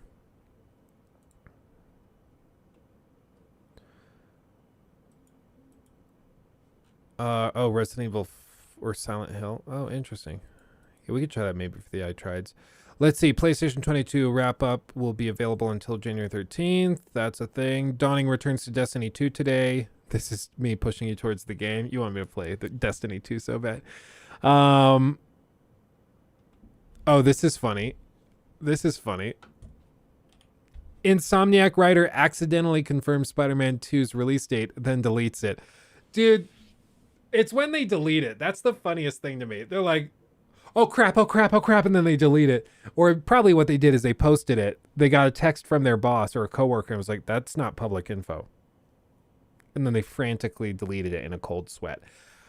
But it's too late. Because now that you deleted it, it shows that you knew that wasn't supposed to be out, so you shut it down. It's always funny when this happens. But what they said, one of the Insomniac writers working on the game, Heavy Meta 3000, has seemingly confirmed on her personal website that Marvel Spider-Man 2 will be released in fall 2023. Makes sense since that's when the past games launched. And then right there, currently on the writing team for the upcoming Spider-Man 2, release fall 2023, and Wolverine games TBD for Insomniac. That's freaking hilarious. Prior to this, we just knew it was coming out next year, but I mean, I wouldn't say that this is like groundbreaking. Like, yeah, it makes sense that it would come out in the fall. It's the biggest window. Spring is going to be a nightmare. There's so many games coming out. Doesn't make sense to release it in spring. Summer is always a really tricky time to release any games, really. Like June, July is always tough. It's been weird to me because June, July is a time when kids and college students are home and should have more time to play games. But for some reason, publishers and developers don't release games during that time, at least in huge numbers, which is always weird. Hogwarts Legacy or Spider-Man? Hogwarts Legacy all the way. I've been very public. I think that Spider-Man, I thought was really fun, and it was a great Spider-Man game. I don't know how you make a series out of it of multiple game releases without it just feeling like a big DLC for it. Like Miles Morales, yeah, it's like a fun little Spider-Man spinoff. But is that like... I think that works as a smaller $40 game. I don't know how you make 2 or 3 big Spider-Man games without it just feeling like you're copying and pasting. Unless you do like the Spider-Man Away From Home or Far From Home thing, where you go to like London and you can explore London. And like, because New York City is just as much a character in those games and just as important as Spider-Man himself. Except like there's only so much you can do with New York. So I really don't know how they shake it up. And I'm sure they're aware of it too. I don't know how you make Spider-Man 2 like way better. Spider-Man was relatively boring for me. For me, the story was just like, I thought the story was fine. I thought the gameplay was good, but all of the side content, the moment the main story ended, I had zero incentive to play it. The side content there, hunting down backpacks and little collectibles, I have, or like the random dynamic crimes that happen that are just copy and pasted all over the map. I have so little interest in hunting that stuff down. I can't even describe to you. It does nothing for me. I just do not care. Maybe expand into Brooklyn. Maybe. I don't know. It's still, I just don't know how that makes the game feel worth $60-$70. I think you got to bring something new, something totally different. And I'm sure they're coming up with something. They know that this is a problem. They got to figure it out. Multiverse, yeah. Tokyo. I've said before, I think Tokyo would be like the coolest place they could go. I think. I mean, I think that especially in the age of ray tracing, if you want to do like a game that showcases ray tracing and all that, it would pop off. Of course, the Hassan parody account is asking about boycotting Hogwarts. Sorry, that's perfect. That's perfect. Oh, I love it. Tokyo would be good. Tokyo would be amazing. I got the package deal of Spider-Man Remastered and Miles Morales on PS5 for the price of the base game, decent value. And that I think works. I just like, eventually you got to shake things up. Like Gotham City was great. Gotham City was like really fun to explore in Gotham City or Arkham City. And I thought that was great. But for the sequels, like you got to come up with something else to pop it off. Oh, thank you. Oh, it's so cute. Here's the one you sent me on your phone rather than the higher definition one. Oh, but it's super cute. So it's a little blurry, but... Oh, I think this is probably the max the printer could handle too. It's a little Christmas card of us holding Lockie up at the family cabin. Oh, that's super cute. I love you too. Thank you. Oh, and you got coffee too? Yeah, I had to stop at 2 coffee places. Why? Ziggy's royally messed up. Royally to the point where you wouldn't drink it. How bad could they possibly mess it up? So I ordered an iced matcha latte. It was the Verity one, so it's coconut milk, and I had sugar-free vanilla in it. Okay. And they gave me an iced, just regular matcha, specifically with no sweetener and oat milk. So like three things, and that was wrong. And then for you, I got like this peppermint mocha that was oat milk, hot, and sugar free. And it came out iced with whole milk. It wasn't sugar free. I don't know why I didn't say anything. I had an anxiety moment. Yeah, you got to go back in and be like, guys. Yeah, that's right. Guys, this is... I sipped my matcha and I was like, oh no. That's one of those... I cannot stand, like... I don't know. I cannot stand when people butcher orders that bad. Like, it's like, it's... Make it sugar-free, and then they don't even do that. It drives me crazy. Much love. I brought it to my mom's house. You brought it to your mom? Okay. I gave her the one you gave her drink. the crap? Yeah. No, the one you wouldn't drink. It was, like, it looked yummy. Yeah. You're not Just sugary. dairy right now and sugar. Yeah, dairy and sugar makes me break out like a mofo. And she doesn't like sugar-free stuff, so... Yeah. I think you could probably trick her into eating sugar-free. She wouldn't know. She doesn't like the idea of sugar-free. I think that's the main thing. Most people don't. Most people don't. Yeah. Much love. Anyway, goofy goobers. And I've watched the Hogwarts Legacy boycott thing. For one, I always ask, like, okay, well, let's do a pros and cons list, right? So what's the pro of the Hogwarts Legacy thing? Well, the pro is that J.K. Rowling doesn't make more money from Hogwarts or from Harry Potter as a franchise. Which we don't want her to make more money from it because she said things that a lot of people consider to be transphobic, or at the very least, like, very insensitive towards trans people, saying, like, I think she said something like, I'm sorry to be the one that has to say it, but, men are men and women are women, something like that. I get it. The one thing about that, J.K. Rowling famously donates every dollar she has over $1 billion. And so that she never creeps up over that. That's my understanding, at least. So she doesn't need your help to not make more money. She's just sitting there. So it's not like you're really enriching her because she'll just give away the extra money. So already it just seems stupid to do because you're achieving nothing. And the cons are that the game that's been produced by these hardcore fans of this world, those people who have worked on this game for years and years and years will not get bonuses based on the performance of the game. Their future career endeavors could be impacted if the game is not received well. And at some point, I do think there's a very compelling argument to be made that art can transcend the artist in many cases. Like, do I think that you shouldn't listen to Wagner because Hitler said you can't understand National Socialism unless you understand Wagner? Like, no, I think you can listen to Wagner. I don't think you're like a Nazi sympathizer for listening to Wagner and his music. I can understand why some people are uncomfortable with it, but like, if I find out that, Elvis was like a major dick, like, I can still listen to Elvis music, and I don't think that makes me a dick sympathizer. Or like, yeah, the whole Porsche. Yeah, should I not buy a Porsche vehicle because Porsche was the company that was used to design the engines that powered tanks during the Blitz? Does that not make you uncomfortable? If not, why not? Or like Hugo Boss. Yeah, Hugo Boss designed the uniforms for the Nazi Party. Should you not buy anything Hugo Boss makes? Volkswagen, the People's Wagon. Hitler famously is the one that designed the big dip on the hood of those cars. He wanted it to look unique. So he went over to the blueprints they had drawn up. He went over and he erased it and then drew the bigger dip. That's why we have the big beetle thing. Like, Kanye can go fuck himself. I mean, let's be real. I don't give a shit about Kanye. Kanye, yeah, I'm good with just.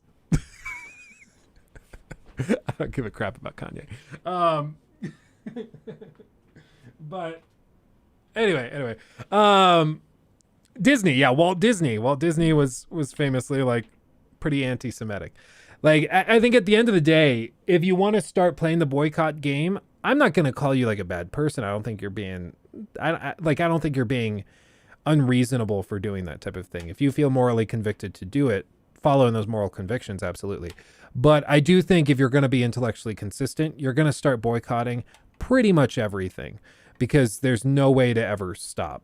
Like, you shouldn't own an iPhone because iPhones are made in Foxconn factories, and there's been reports of Foxconn factories having human rights abuses, and there were times in years past where people were Like they had to install nets around the factories to keep employees from leaping off the roof to unalive themselves.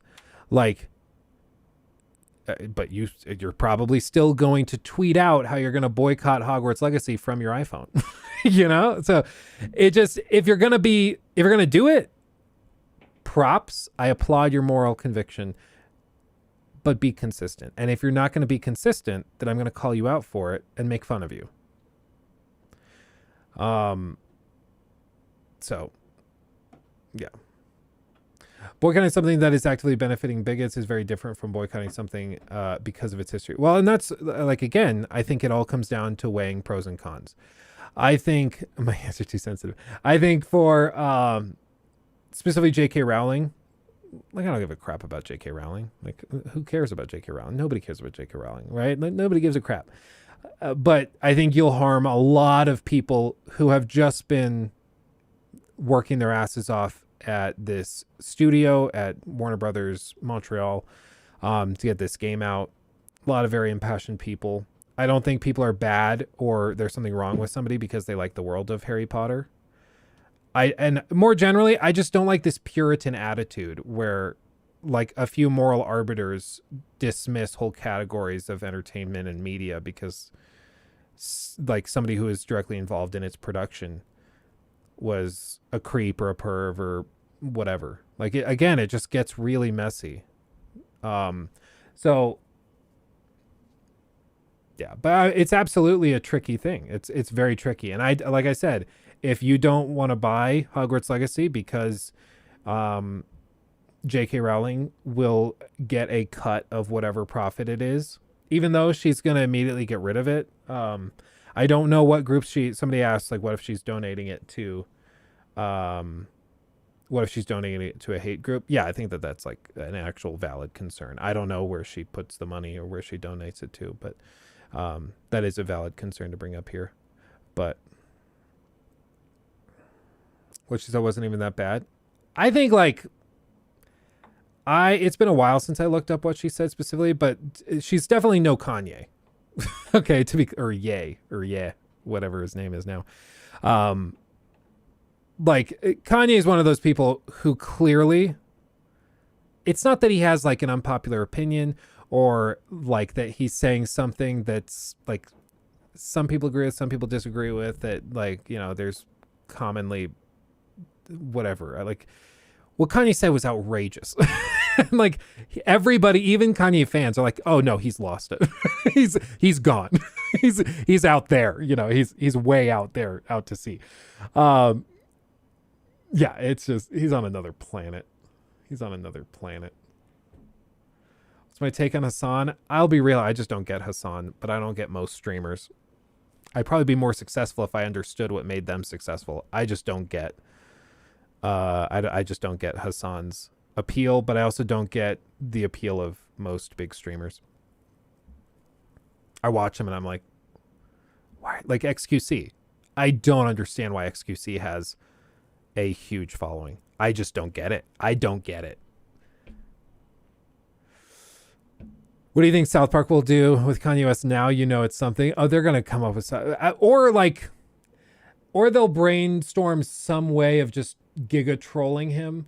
The fish sticks thing was hilarious. How do you outdo fish sticks? I don't know. I'm excited for it, though. I'm very excited. I love it. Do you like fish sticks? I love fish sticks. I love fish sticks in my mouth. That makes you a gay fish? No, I'm not a gay fish.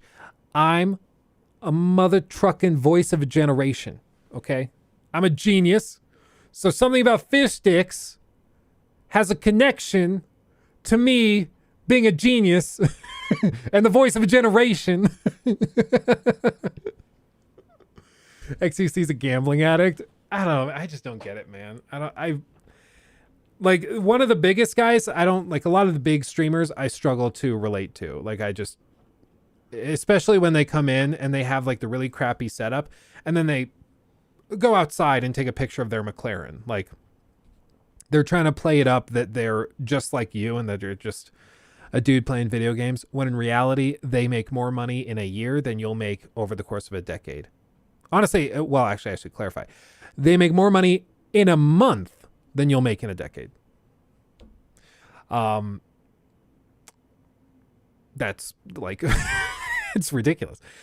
The one person, though, that I really, honestly, I disagree with a lot of what he says about like politics or whatever else. But one of the people I actually just genuinely think is just a good guy is Asmongold. Asmongold strikes me as just a neckbeard gamer dude who's swimming in money. Has more than he knows how to spend. And he still like casually drops videos of how he makes his $2 steaks. And he lives in like a pretty rundown house. Like, it's just funny. Like, he's just a freak of nature, you know? Yeah, his room. Dude, if I told you this guy makes like $300,000 a month minimum. Hold on. Asmongold room tour. Dude, it's so gross. Oh, this one's from 12 years ago. Oh, no, this is from his second channel. Zach Rohr. Sup? So, I haven't done a video about my setup in a long time, and I figured it's about time. I'm going to sit down. I'm going to go through everything that I've... Again, while you watch this, remember this man makes millions of dollars a year. He could afford to buy a different house where he lives every month, probably almost every week, for a new like stream setup. That's how much money this guy has, okay? I've put together for my streaming setup, and this video is going to be mostly for people that stream, but I know that there's a lot of people that probably want to know and get an update on what's been going on in Asmongold's lair, and I'm going to do a little bit of that too. But I wanted to take this time and show you guys pretty much everything in my room. Everything that... You can already see like the rat's nest of cables, how dirty the carpet is, the huge soda on the table. Put together and my streaming setup from top to bottom, and this is going to be part... This is from just like, this isn't that long ago, 4 years ago. Part one of a how am I together. This is going to be more on a hardware level, and then I'll do a second video at some point. Good. I need to run down on the hardware. Level. Like, so how I have OBS set up, how I have my mixer set up, how I have my camera set up, etc. Right? Everything on a hardware level, everything that you do on a computer will be in a different video. But everything, all the plugs, all the connections, all the cords, everything like that is going to be in this video. So we'll start over here. Obviously, bought for me. I think some electronics from 15 years ago, and my drink from about 15 minutes ago. Got my air purifier. Good. Yeah, it looks like a room where you probably want to purify the air. Nintendo. I guess I don't have Nintendo 64 up here. Yeah, found footage. And here, I've got a switch right here, which basically connects all of my other computers besides my main streaming computer. And then over here, I've got that's my camera bag that I just bought recently. This is literally a giant bag of just electronics, like Ethernet cords, connectors, USB cords, anything you can think of is pretty much in this bag. This right here is my second setup, and this is the scuffed setup right here. I've got my it's got a big tub of cotton candy that I had been using for a long time. That is my streaming PC from 2016 or 17, and this is pretty much where I put all of my garbage, and also it's where I kind of like put... If you think this looks like a garbage pile. Everything together. At this desk, got my lens. Luckily, the air conditioner's on, and I grabbed my old sheet on that we bought sofa. It's a futon. Actually, Zach's fucking couch. So you see he's got a couch, some filing cabinets, a huge InfoWars sticker. Oh, God, Asmon. Piles of soda. If you didn't know, you'd ever get a little bit hungry. This one isn't even that bad. This is actually relatively put together. Hold on. What is up with the cup collection? Oh, thank you. Sean Dara donated $50 Australian through Super Wow, Chat. thank you, my friend. Hey Luke, love the channel. Love from Belfast, Ireland. Hope you have a great Christmas with the family. Oh, I hope you have a great Christmas with your family too. That's very generous. Thank you. And I'm very jealous that you're in Ireland. I'm very jealous. I've always wanted to go. We were supposed to go for our honeymoon and then COVID COVID happened. This is from a reaction he did. Just watch this. What? This is his setup. This is how he streams. This man makes ridiculous amounts of money, and this is how he does it. What is up with the cup collection? Look at the amount of sauce As he has pulls here a from, soda. Like Chick-fil-A or whatever that is. What are you talking? That's obviously This is how my Wendy's mom chili. sees- I bet that's the room right now. That is Warcraft. No wonder why it looks this way. Okay. It's funny that they don't know who it is. Oh, those are new bags of chips too. Well, yeah, and here, and here. But He doesn't even know what to say. He's just. And a party box of right there. Yeah, we Oh were my gosh. chilling. That, I'm probably not the most appropriate person to be saying this, but you probably should eat out less and move more. I'm just assuming. I'm making a terrible assumption based on this table. I will have you know that I cooked myself a steak after I walked a mile down to the store to get another one of the sodas. I cooked myself a steak last night. I don't want to hear about it, okay? Where's Asmongold steak? What's up, boys? This is his kitchen. Like I have lived in multiple apartments where we had kitchens about this size, about this age, a little older appliances. These are actually newer appliances. These ain't bad. But like I've lived in apartments with stuff like this. You know what I wasn't doing? I was not making millions of dollars a year. While a lot of people have asked for it, and we're finally going to do it. Today, I'm going to show you all how I cook a steak. Oh, that's a nice pan, though. I do like that. That's one of those like ceramic pans. That's a nice one. But like this is the thing. He's just so like out of touch with his money. Like it's interesting. One of the things Hassan, we're talking about Hassan in chat. One of the things that Hassan got some flack for, I think it was like last year or something, was that he famously like has worn Eat the Rich costumes, shirts and jackets and stuff with that embroidered on them.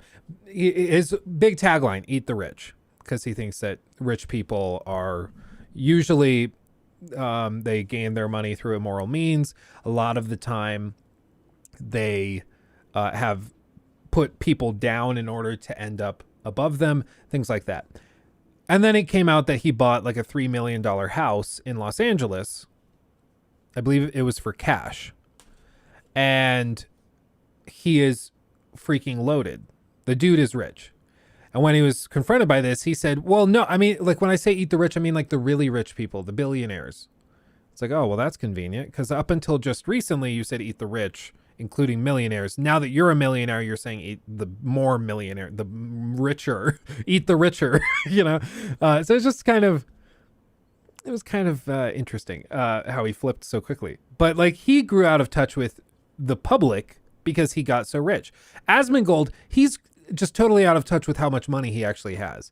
Like, I don't think he realizes, well, I think he does realize, he just doesn't care. And he also is kind of like, he likes living like a hermit. So it's just interesting. It's just funny. How many butterfly clips do you need? More. You know what those are for. You saw those bags of chips in his office? They're for chips. That's why he has all of these. I guarantee you. I also like that he has this big calendar with a horse. Like he just likes horses. So he got a big calendar, a horse calendar. It's just funny.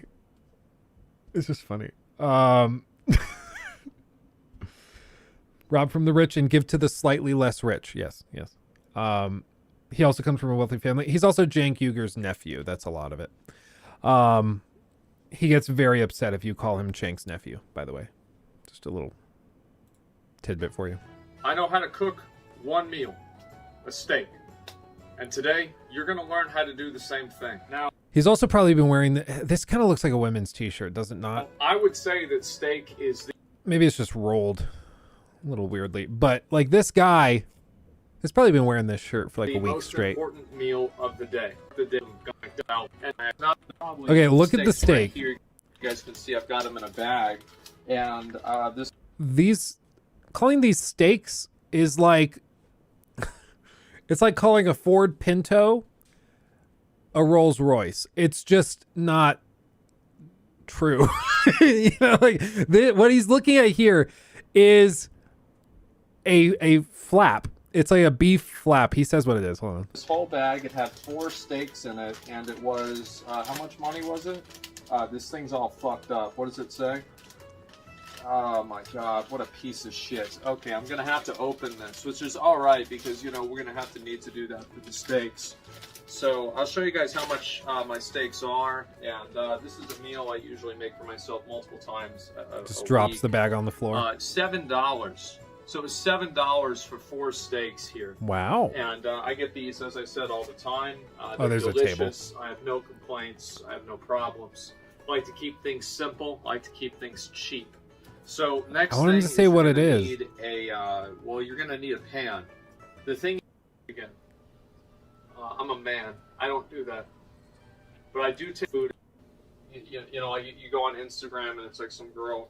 She's taking a picture of her food again. I'm a man. I don't do that. But I do take pictures of every single steak that I cook. I cook the exact same steak.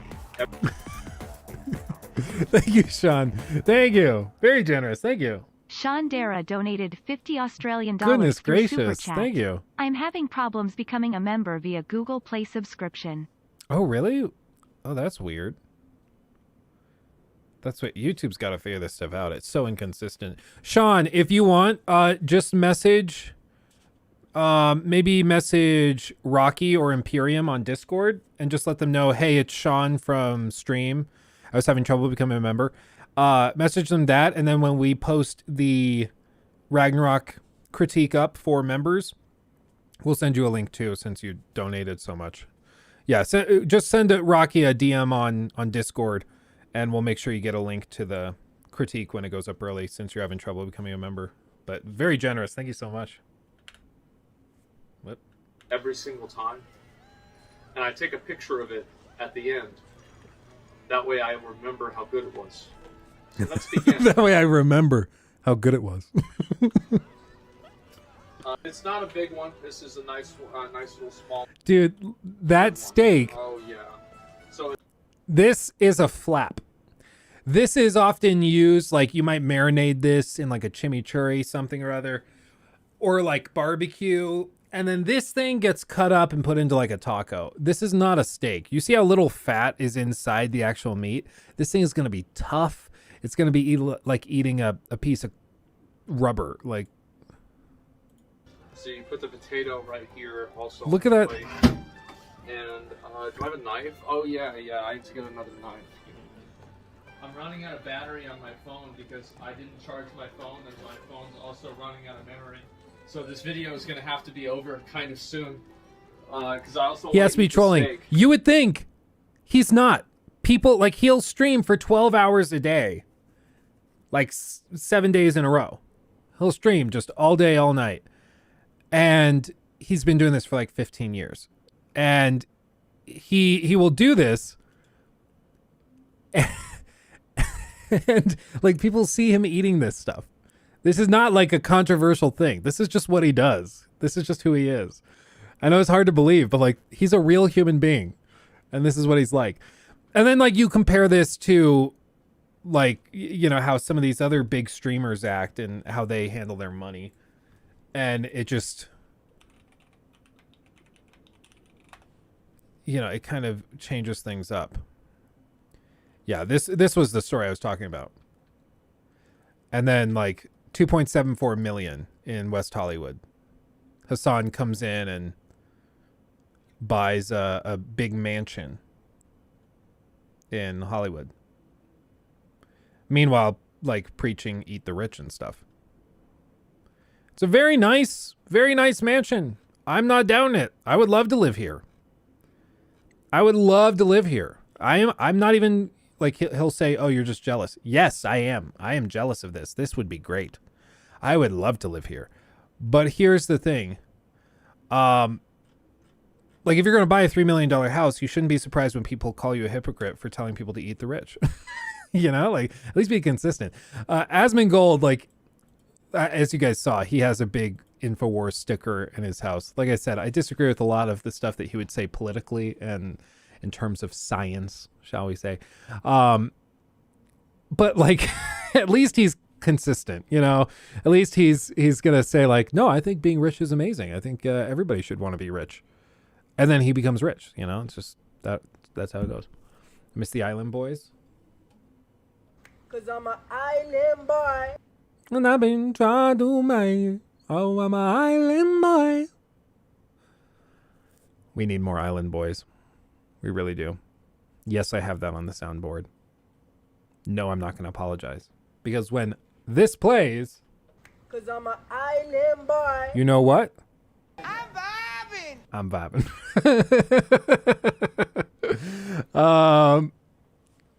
Oh, God. Oh, God. You just at this point, socialism doesn't equal a poor dude. Doesn't equal poor dude. He pays his taxes. He doesn't lobby the government. He also doesn't exploit people to make his money. Oh, you mean Hassan? Like, well, let me be clear. I have no problem with him being filthy rich. Getting donations, subs, stuff on Twitch, memberships, and ad revenue and sponsorships. I have no problem with Hassan being rich. And I will tell him, props. Props, Hassan, you did it. You're filthy rich. I have no problem with that. But I'm going to call him a hypocrite when he says, no, if you're rich, you took it from somebody. Technically, yeah, he took it from all the people that became members and subbed to him and donated and stuff. I would say that was their free choice. Just like I would say, you know, for Jeff Bezos to become a multi-billionaire, everybody uses his product, Amazon. Everybody. Do you know somebody who doesn't use Amazon at least somewhat regularly? If you make a product that everybody in the world uses, or everybody, or I guess it's mostly in the States, but everybody in America uses, you're going to be filthy rich. You know? So, like, I will not give you crap for being a crazy rich MFer. I think that's good for you. You figured it out. I still think you have like a moral obligation to give back to your community. I think you should donate to charity. I think you should try to do stuff like that. But I don't think you're immoral for having money. But Hassan does. And that's why it's even funnier that he has all this money. And it's just too ironic not to address. And he knows it. I mean, he's talked about it before. Hassan's all too aware of this contradiction. But... well, there's a difference, favorites. There's a difference between like private equity and hedge fund managers, people who speculate, because basically all they're doing is that they just have really high tech casinos going on within Wall Street. And I agree, they add no value. The like pump and dump schemes that like Mitt Romney and those guys, Bain Capital, that they would do. I agree. Those people, I do think there's a moral question there as to how they're getting their money, and I do think that that's very fair. So let me be clear. Yeah, no, I not everybody who's rich is just like you and me. There are some people who are rich and are scummy people. I worked with a lot of them, and I sold a lot of them real estate when I worked in corporate real estate, selling apartment buildings. I met some very nasty people. People who would just casually ask me if we could find a way to have the police come in and get rid of all of the Somalians that lived in an apartment building one of them wanted to buy. And I said, that's really illegal, and I cannot answer your question because that violates like 15 rules of ethics. I can't tell you the racial like breakup of tenants. I can't tell you anything. Like, no. But they'd be like, well, I'm not interested in the building if there's more than like 10% of Somalians living there. And they would just like casually say that. So, like, I've met some pretty insane people and people who profited by being really shitty. And I will not defend those people. But this is why I think, like, you can't be just so broad with eat the rich. Or if you're rich, you got there by being immoral or by cheating people. It's not necessarily the case. There are certainly rich people that did cheat and screw people over to get rich. And there's a lot of people who just started businesses that became wildly successful. And it's just that simple. Like, it's just that simple. FTX, again, I will not defend Sam Bankman-Fried, and I hope he goes away for the rest of his life. because I think he deserves it for what he's done. Nancy made $220K, but had a $1.2 million net worth. She also gets the stock market better than most. Kanye, that actually is a very funny, it's funny you bring that up because I actually looked into this. And so did my finance professor in like one of the last days of my senior year studying corporate finance in college. We sat down and we looked into Congress people and senators and governors and stuff who were wealthy. And we looked into their stock trades because they're all public once you're trading over a certain level. And we evaluated how they performed versus like trained investors versus, you know, a couple of private equity firms and stuff like that. Nancy Pelosi is actually one of the worst performing investors in Congress. I know that might come as a shock because everybody talks about how Nancy Pelosi makes a ton of money. In the last year, she made money off of like a big trade with NVIDIA.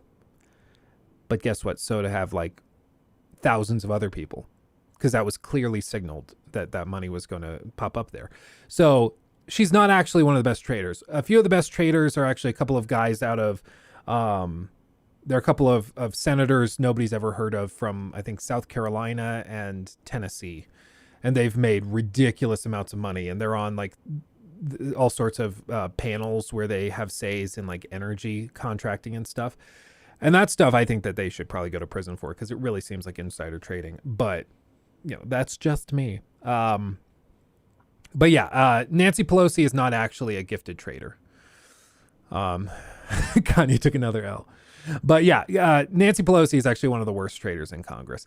There are some great traders, but yeah, Nancy's not one of them. Which is funny because now it's like a meme. People talk about how great of a trader Nancy Pelosi is, and it's just assumed that she's cheating to make money. She actually has lost a lot of money this year from really stupid trades that she made. So I would not look to her for guidance.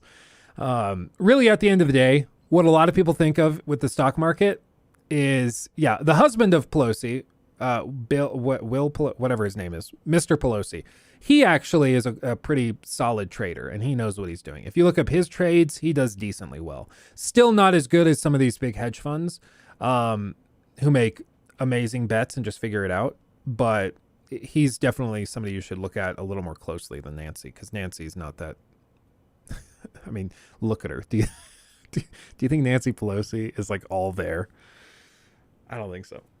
Like, she had to come out recently and say, no, I'm not always drunk. She had to like openly say, I'm not drunk when I'm giving these speeches. Because people were like, she seems kind of toasted. Because she like sounded just ridiculous. Basically, she came out and said, I'm just really old. I'm not drunk. I'm just really old. It's like, oh, and that's your defense. You know what? Props. World Cup final is officially Argentina versus France. Yeah, props. Yay, Argentina, France. I haven't been watching it. I'm not really into sports, if I'm being real. Isn't there a Nancy Pelosi bioflick or something? Oh, there will be for sure once she retires. If there is already, I haven't heard of it. I'm not drunk. I'm just delusional. And it's so bad when all of your government officials are in their like 80s and 90s. Like, if you just want to feel so cringe, watch those, like, look up on YouTube, like, congressional hearing with Facebook and Mark Zuckerberg. And it's just these, like, this guy from, I think, Alabama, senator. He's like, Mr. Zuckerberg, you're telling me that Facebook is paid for having ads on its website. He's like, yes. Yes, we make money through advertising. He's like, is the public aware of this? And Mark's like, yes, I would assume so. It seems pretty transparent, and we're very open about our advertising business and operations. He's like, are they aware that you target ads based on information you have on them? And he's like, yes, we're very transparent about that as well, because we want to give you ads that you'd be interested in. Like, so if you have a baby on the way, we want to show you baby ads and stuff like that. Of course. And the guy's like, is the public aware of this? He's like, yes. Yes, sir. But like that dude has never been on Facebook. He doesn't know how to operate a cell phone. Like he's an old dude. Like he has no idea what he's doing. He hasn't had to write his own email in like decades. He probably never has. It's like the old story of George H.W. Bush. He was, I think, campaigning or something in the 90s or maybe like 99 for George Bush. And he went to a supermarket to try to appear like a man of the people. And he got a cart full of stuff. And then he brought the cart up to the lady checking out and started scanning the products on the conveyor belt, on the scanner at the supermarket. And it beeps every time it passes. And George H.W. Bush, at that point, a former president of the United States, reaches over. Beep. Beep. Beep, beep, beep, beep, beep. He was fascinated by the scanner because he hadn't been in a grocery store in like 30 years. He had no idea what that was. And so he was baffled by it. He was stunned. He's like, do people know about this technology? Everyone's like, yeah, it's been a thing for a while. He's just like blown away by it. And they got it on video. You can probably find it on YouTube as well because it's just like, Bro, that's so bad. Maybe I can find it because it's like, it's pretty cringy. George H.W. Bush shopping or grocery store. Maybe this is it. Remember that famous campaign stop where Bush Sr. was... Am I about to get debunked? Remember that famous campaign stop where Bush Sr. was discovering, if you will, the wonders of the supermarket scanner? He had never seen one before. Oh no, he's just saying remember that. Yeah, that's the clip. Was discovering a campaign, that famous campaign stop where Bush Sr. was discovering, if you will, the wonders of the supermarkets. So the guy's explaining, yeah, it's got a barcode, and then we scan it. And the guy's just, what? He's baffled. Yeah, how much could milk possibly be? $25? Or it's like in Arrested Development. George, how much could a banana possibly cost? $10? It's just so great. I think everything today is political. I mean, I would agree. I think we can all just sit back and enjoy some outrageous things like this. Like just everybody agree that all of these people are ridiculous. They're all... You know, Washington, D.C. is just Hollywood for ugly people.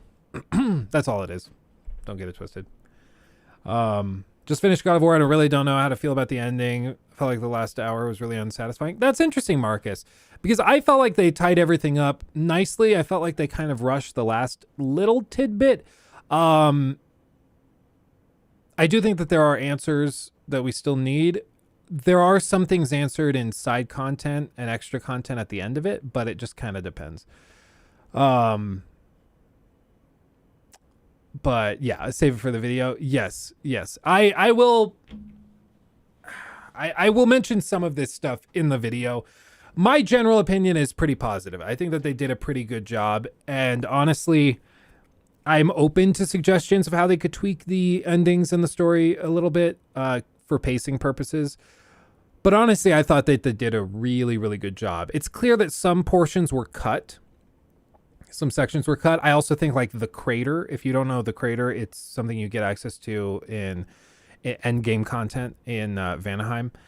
And it's like, I think that might have been a DLC section that was like plopped in as main story content when they scrapped DLC plans. Because it's there, like there's something about it that just doesn't feel big enough to like, I don't know. It's weird. If you've not gotten there yet, I'll leave it there. But do the side quest in Vanaheim. But there's little sections like that just feel kind of out of place and like they weren't tied super conclusively or coherently together. But I don't know, all told, I think the game really is great. Will there be another game? Absolutely, Darky. It's just going to be a matter of... I think it's going to be a matter of where they go and how they justify it. That's really all it is. Anaheim. Yes, California. It's in California. 40 hours in, and I think I'm at the end of the game. I don't think there are as many side quests as there were in 2018. There will be a bunch that open up once you finish the main story. I'll say that, Kanye. There's a handful that only are available once you finish. And then they'll pop up in your little favor tracker, and you can go chase those down. So that's probably why you feel that way. There's also a few things to discover. I won't spoil them, but there's one big thing in the lake in Svartalfheim. And I don't think that has a side quest tied to it. Maybe it does, actually. I don't remember. But anyway, yeah, I think it's great. I do think that it's very valid if you find that there were things that they probably could have tweaked and adjusted. But all told, I mean, I think it's tremendous. I'm really hoping they come out with like a Raising Kratos 2 or a documentary like that. I would love to see that, but we'll see if they actually filmed it. I hope they did, because I loved the original. I love the whole game. It's just to feel that Thor and Odin, they were not as good as they could have, but I like Kratos and Atreus stories. And I thought the fights were pretty badass, especially that first Thor fight. The thing that happens, let's just say where he shocks you. You're shocked. You know, there's a couple things they do that are just badass, But what I'm gonna do, I'm gonna hop off stream. I'm going to check in with Jacob. We're going to see what we need to do to finalize this and get the video up for everybody, and we'll do that. I really appreciate all of you hanging out. It's been kind of a weird stream today, but I've enjoyed it. I've had a good time. So thank you for hanging out with me. Thanks for chilling, everybody. Some crazy donations. Sean, thank you for the total of 100 Australian dollars. Extremely generous of you. Thank you so much. All the new members, everybody, again, if you're a member to this channel, you will get access to the God of War critique at least a day or so early. And if you want some merch, such as the 16 times the detail mug or 16 times the detail shirt, then you can go over to LukeStevensTV.com, which I'll have pinned at the top of the chat right here.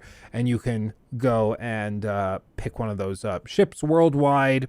We really tried to focus on quality and affordability as much as we could. So go check it out. But with that, much love, everybody. Have a wonderful rest of your evening or morning, wherever you happen to be. I love y'all dearly, and I'll see you in the next one. Hugs and kisses. Bye-bye.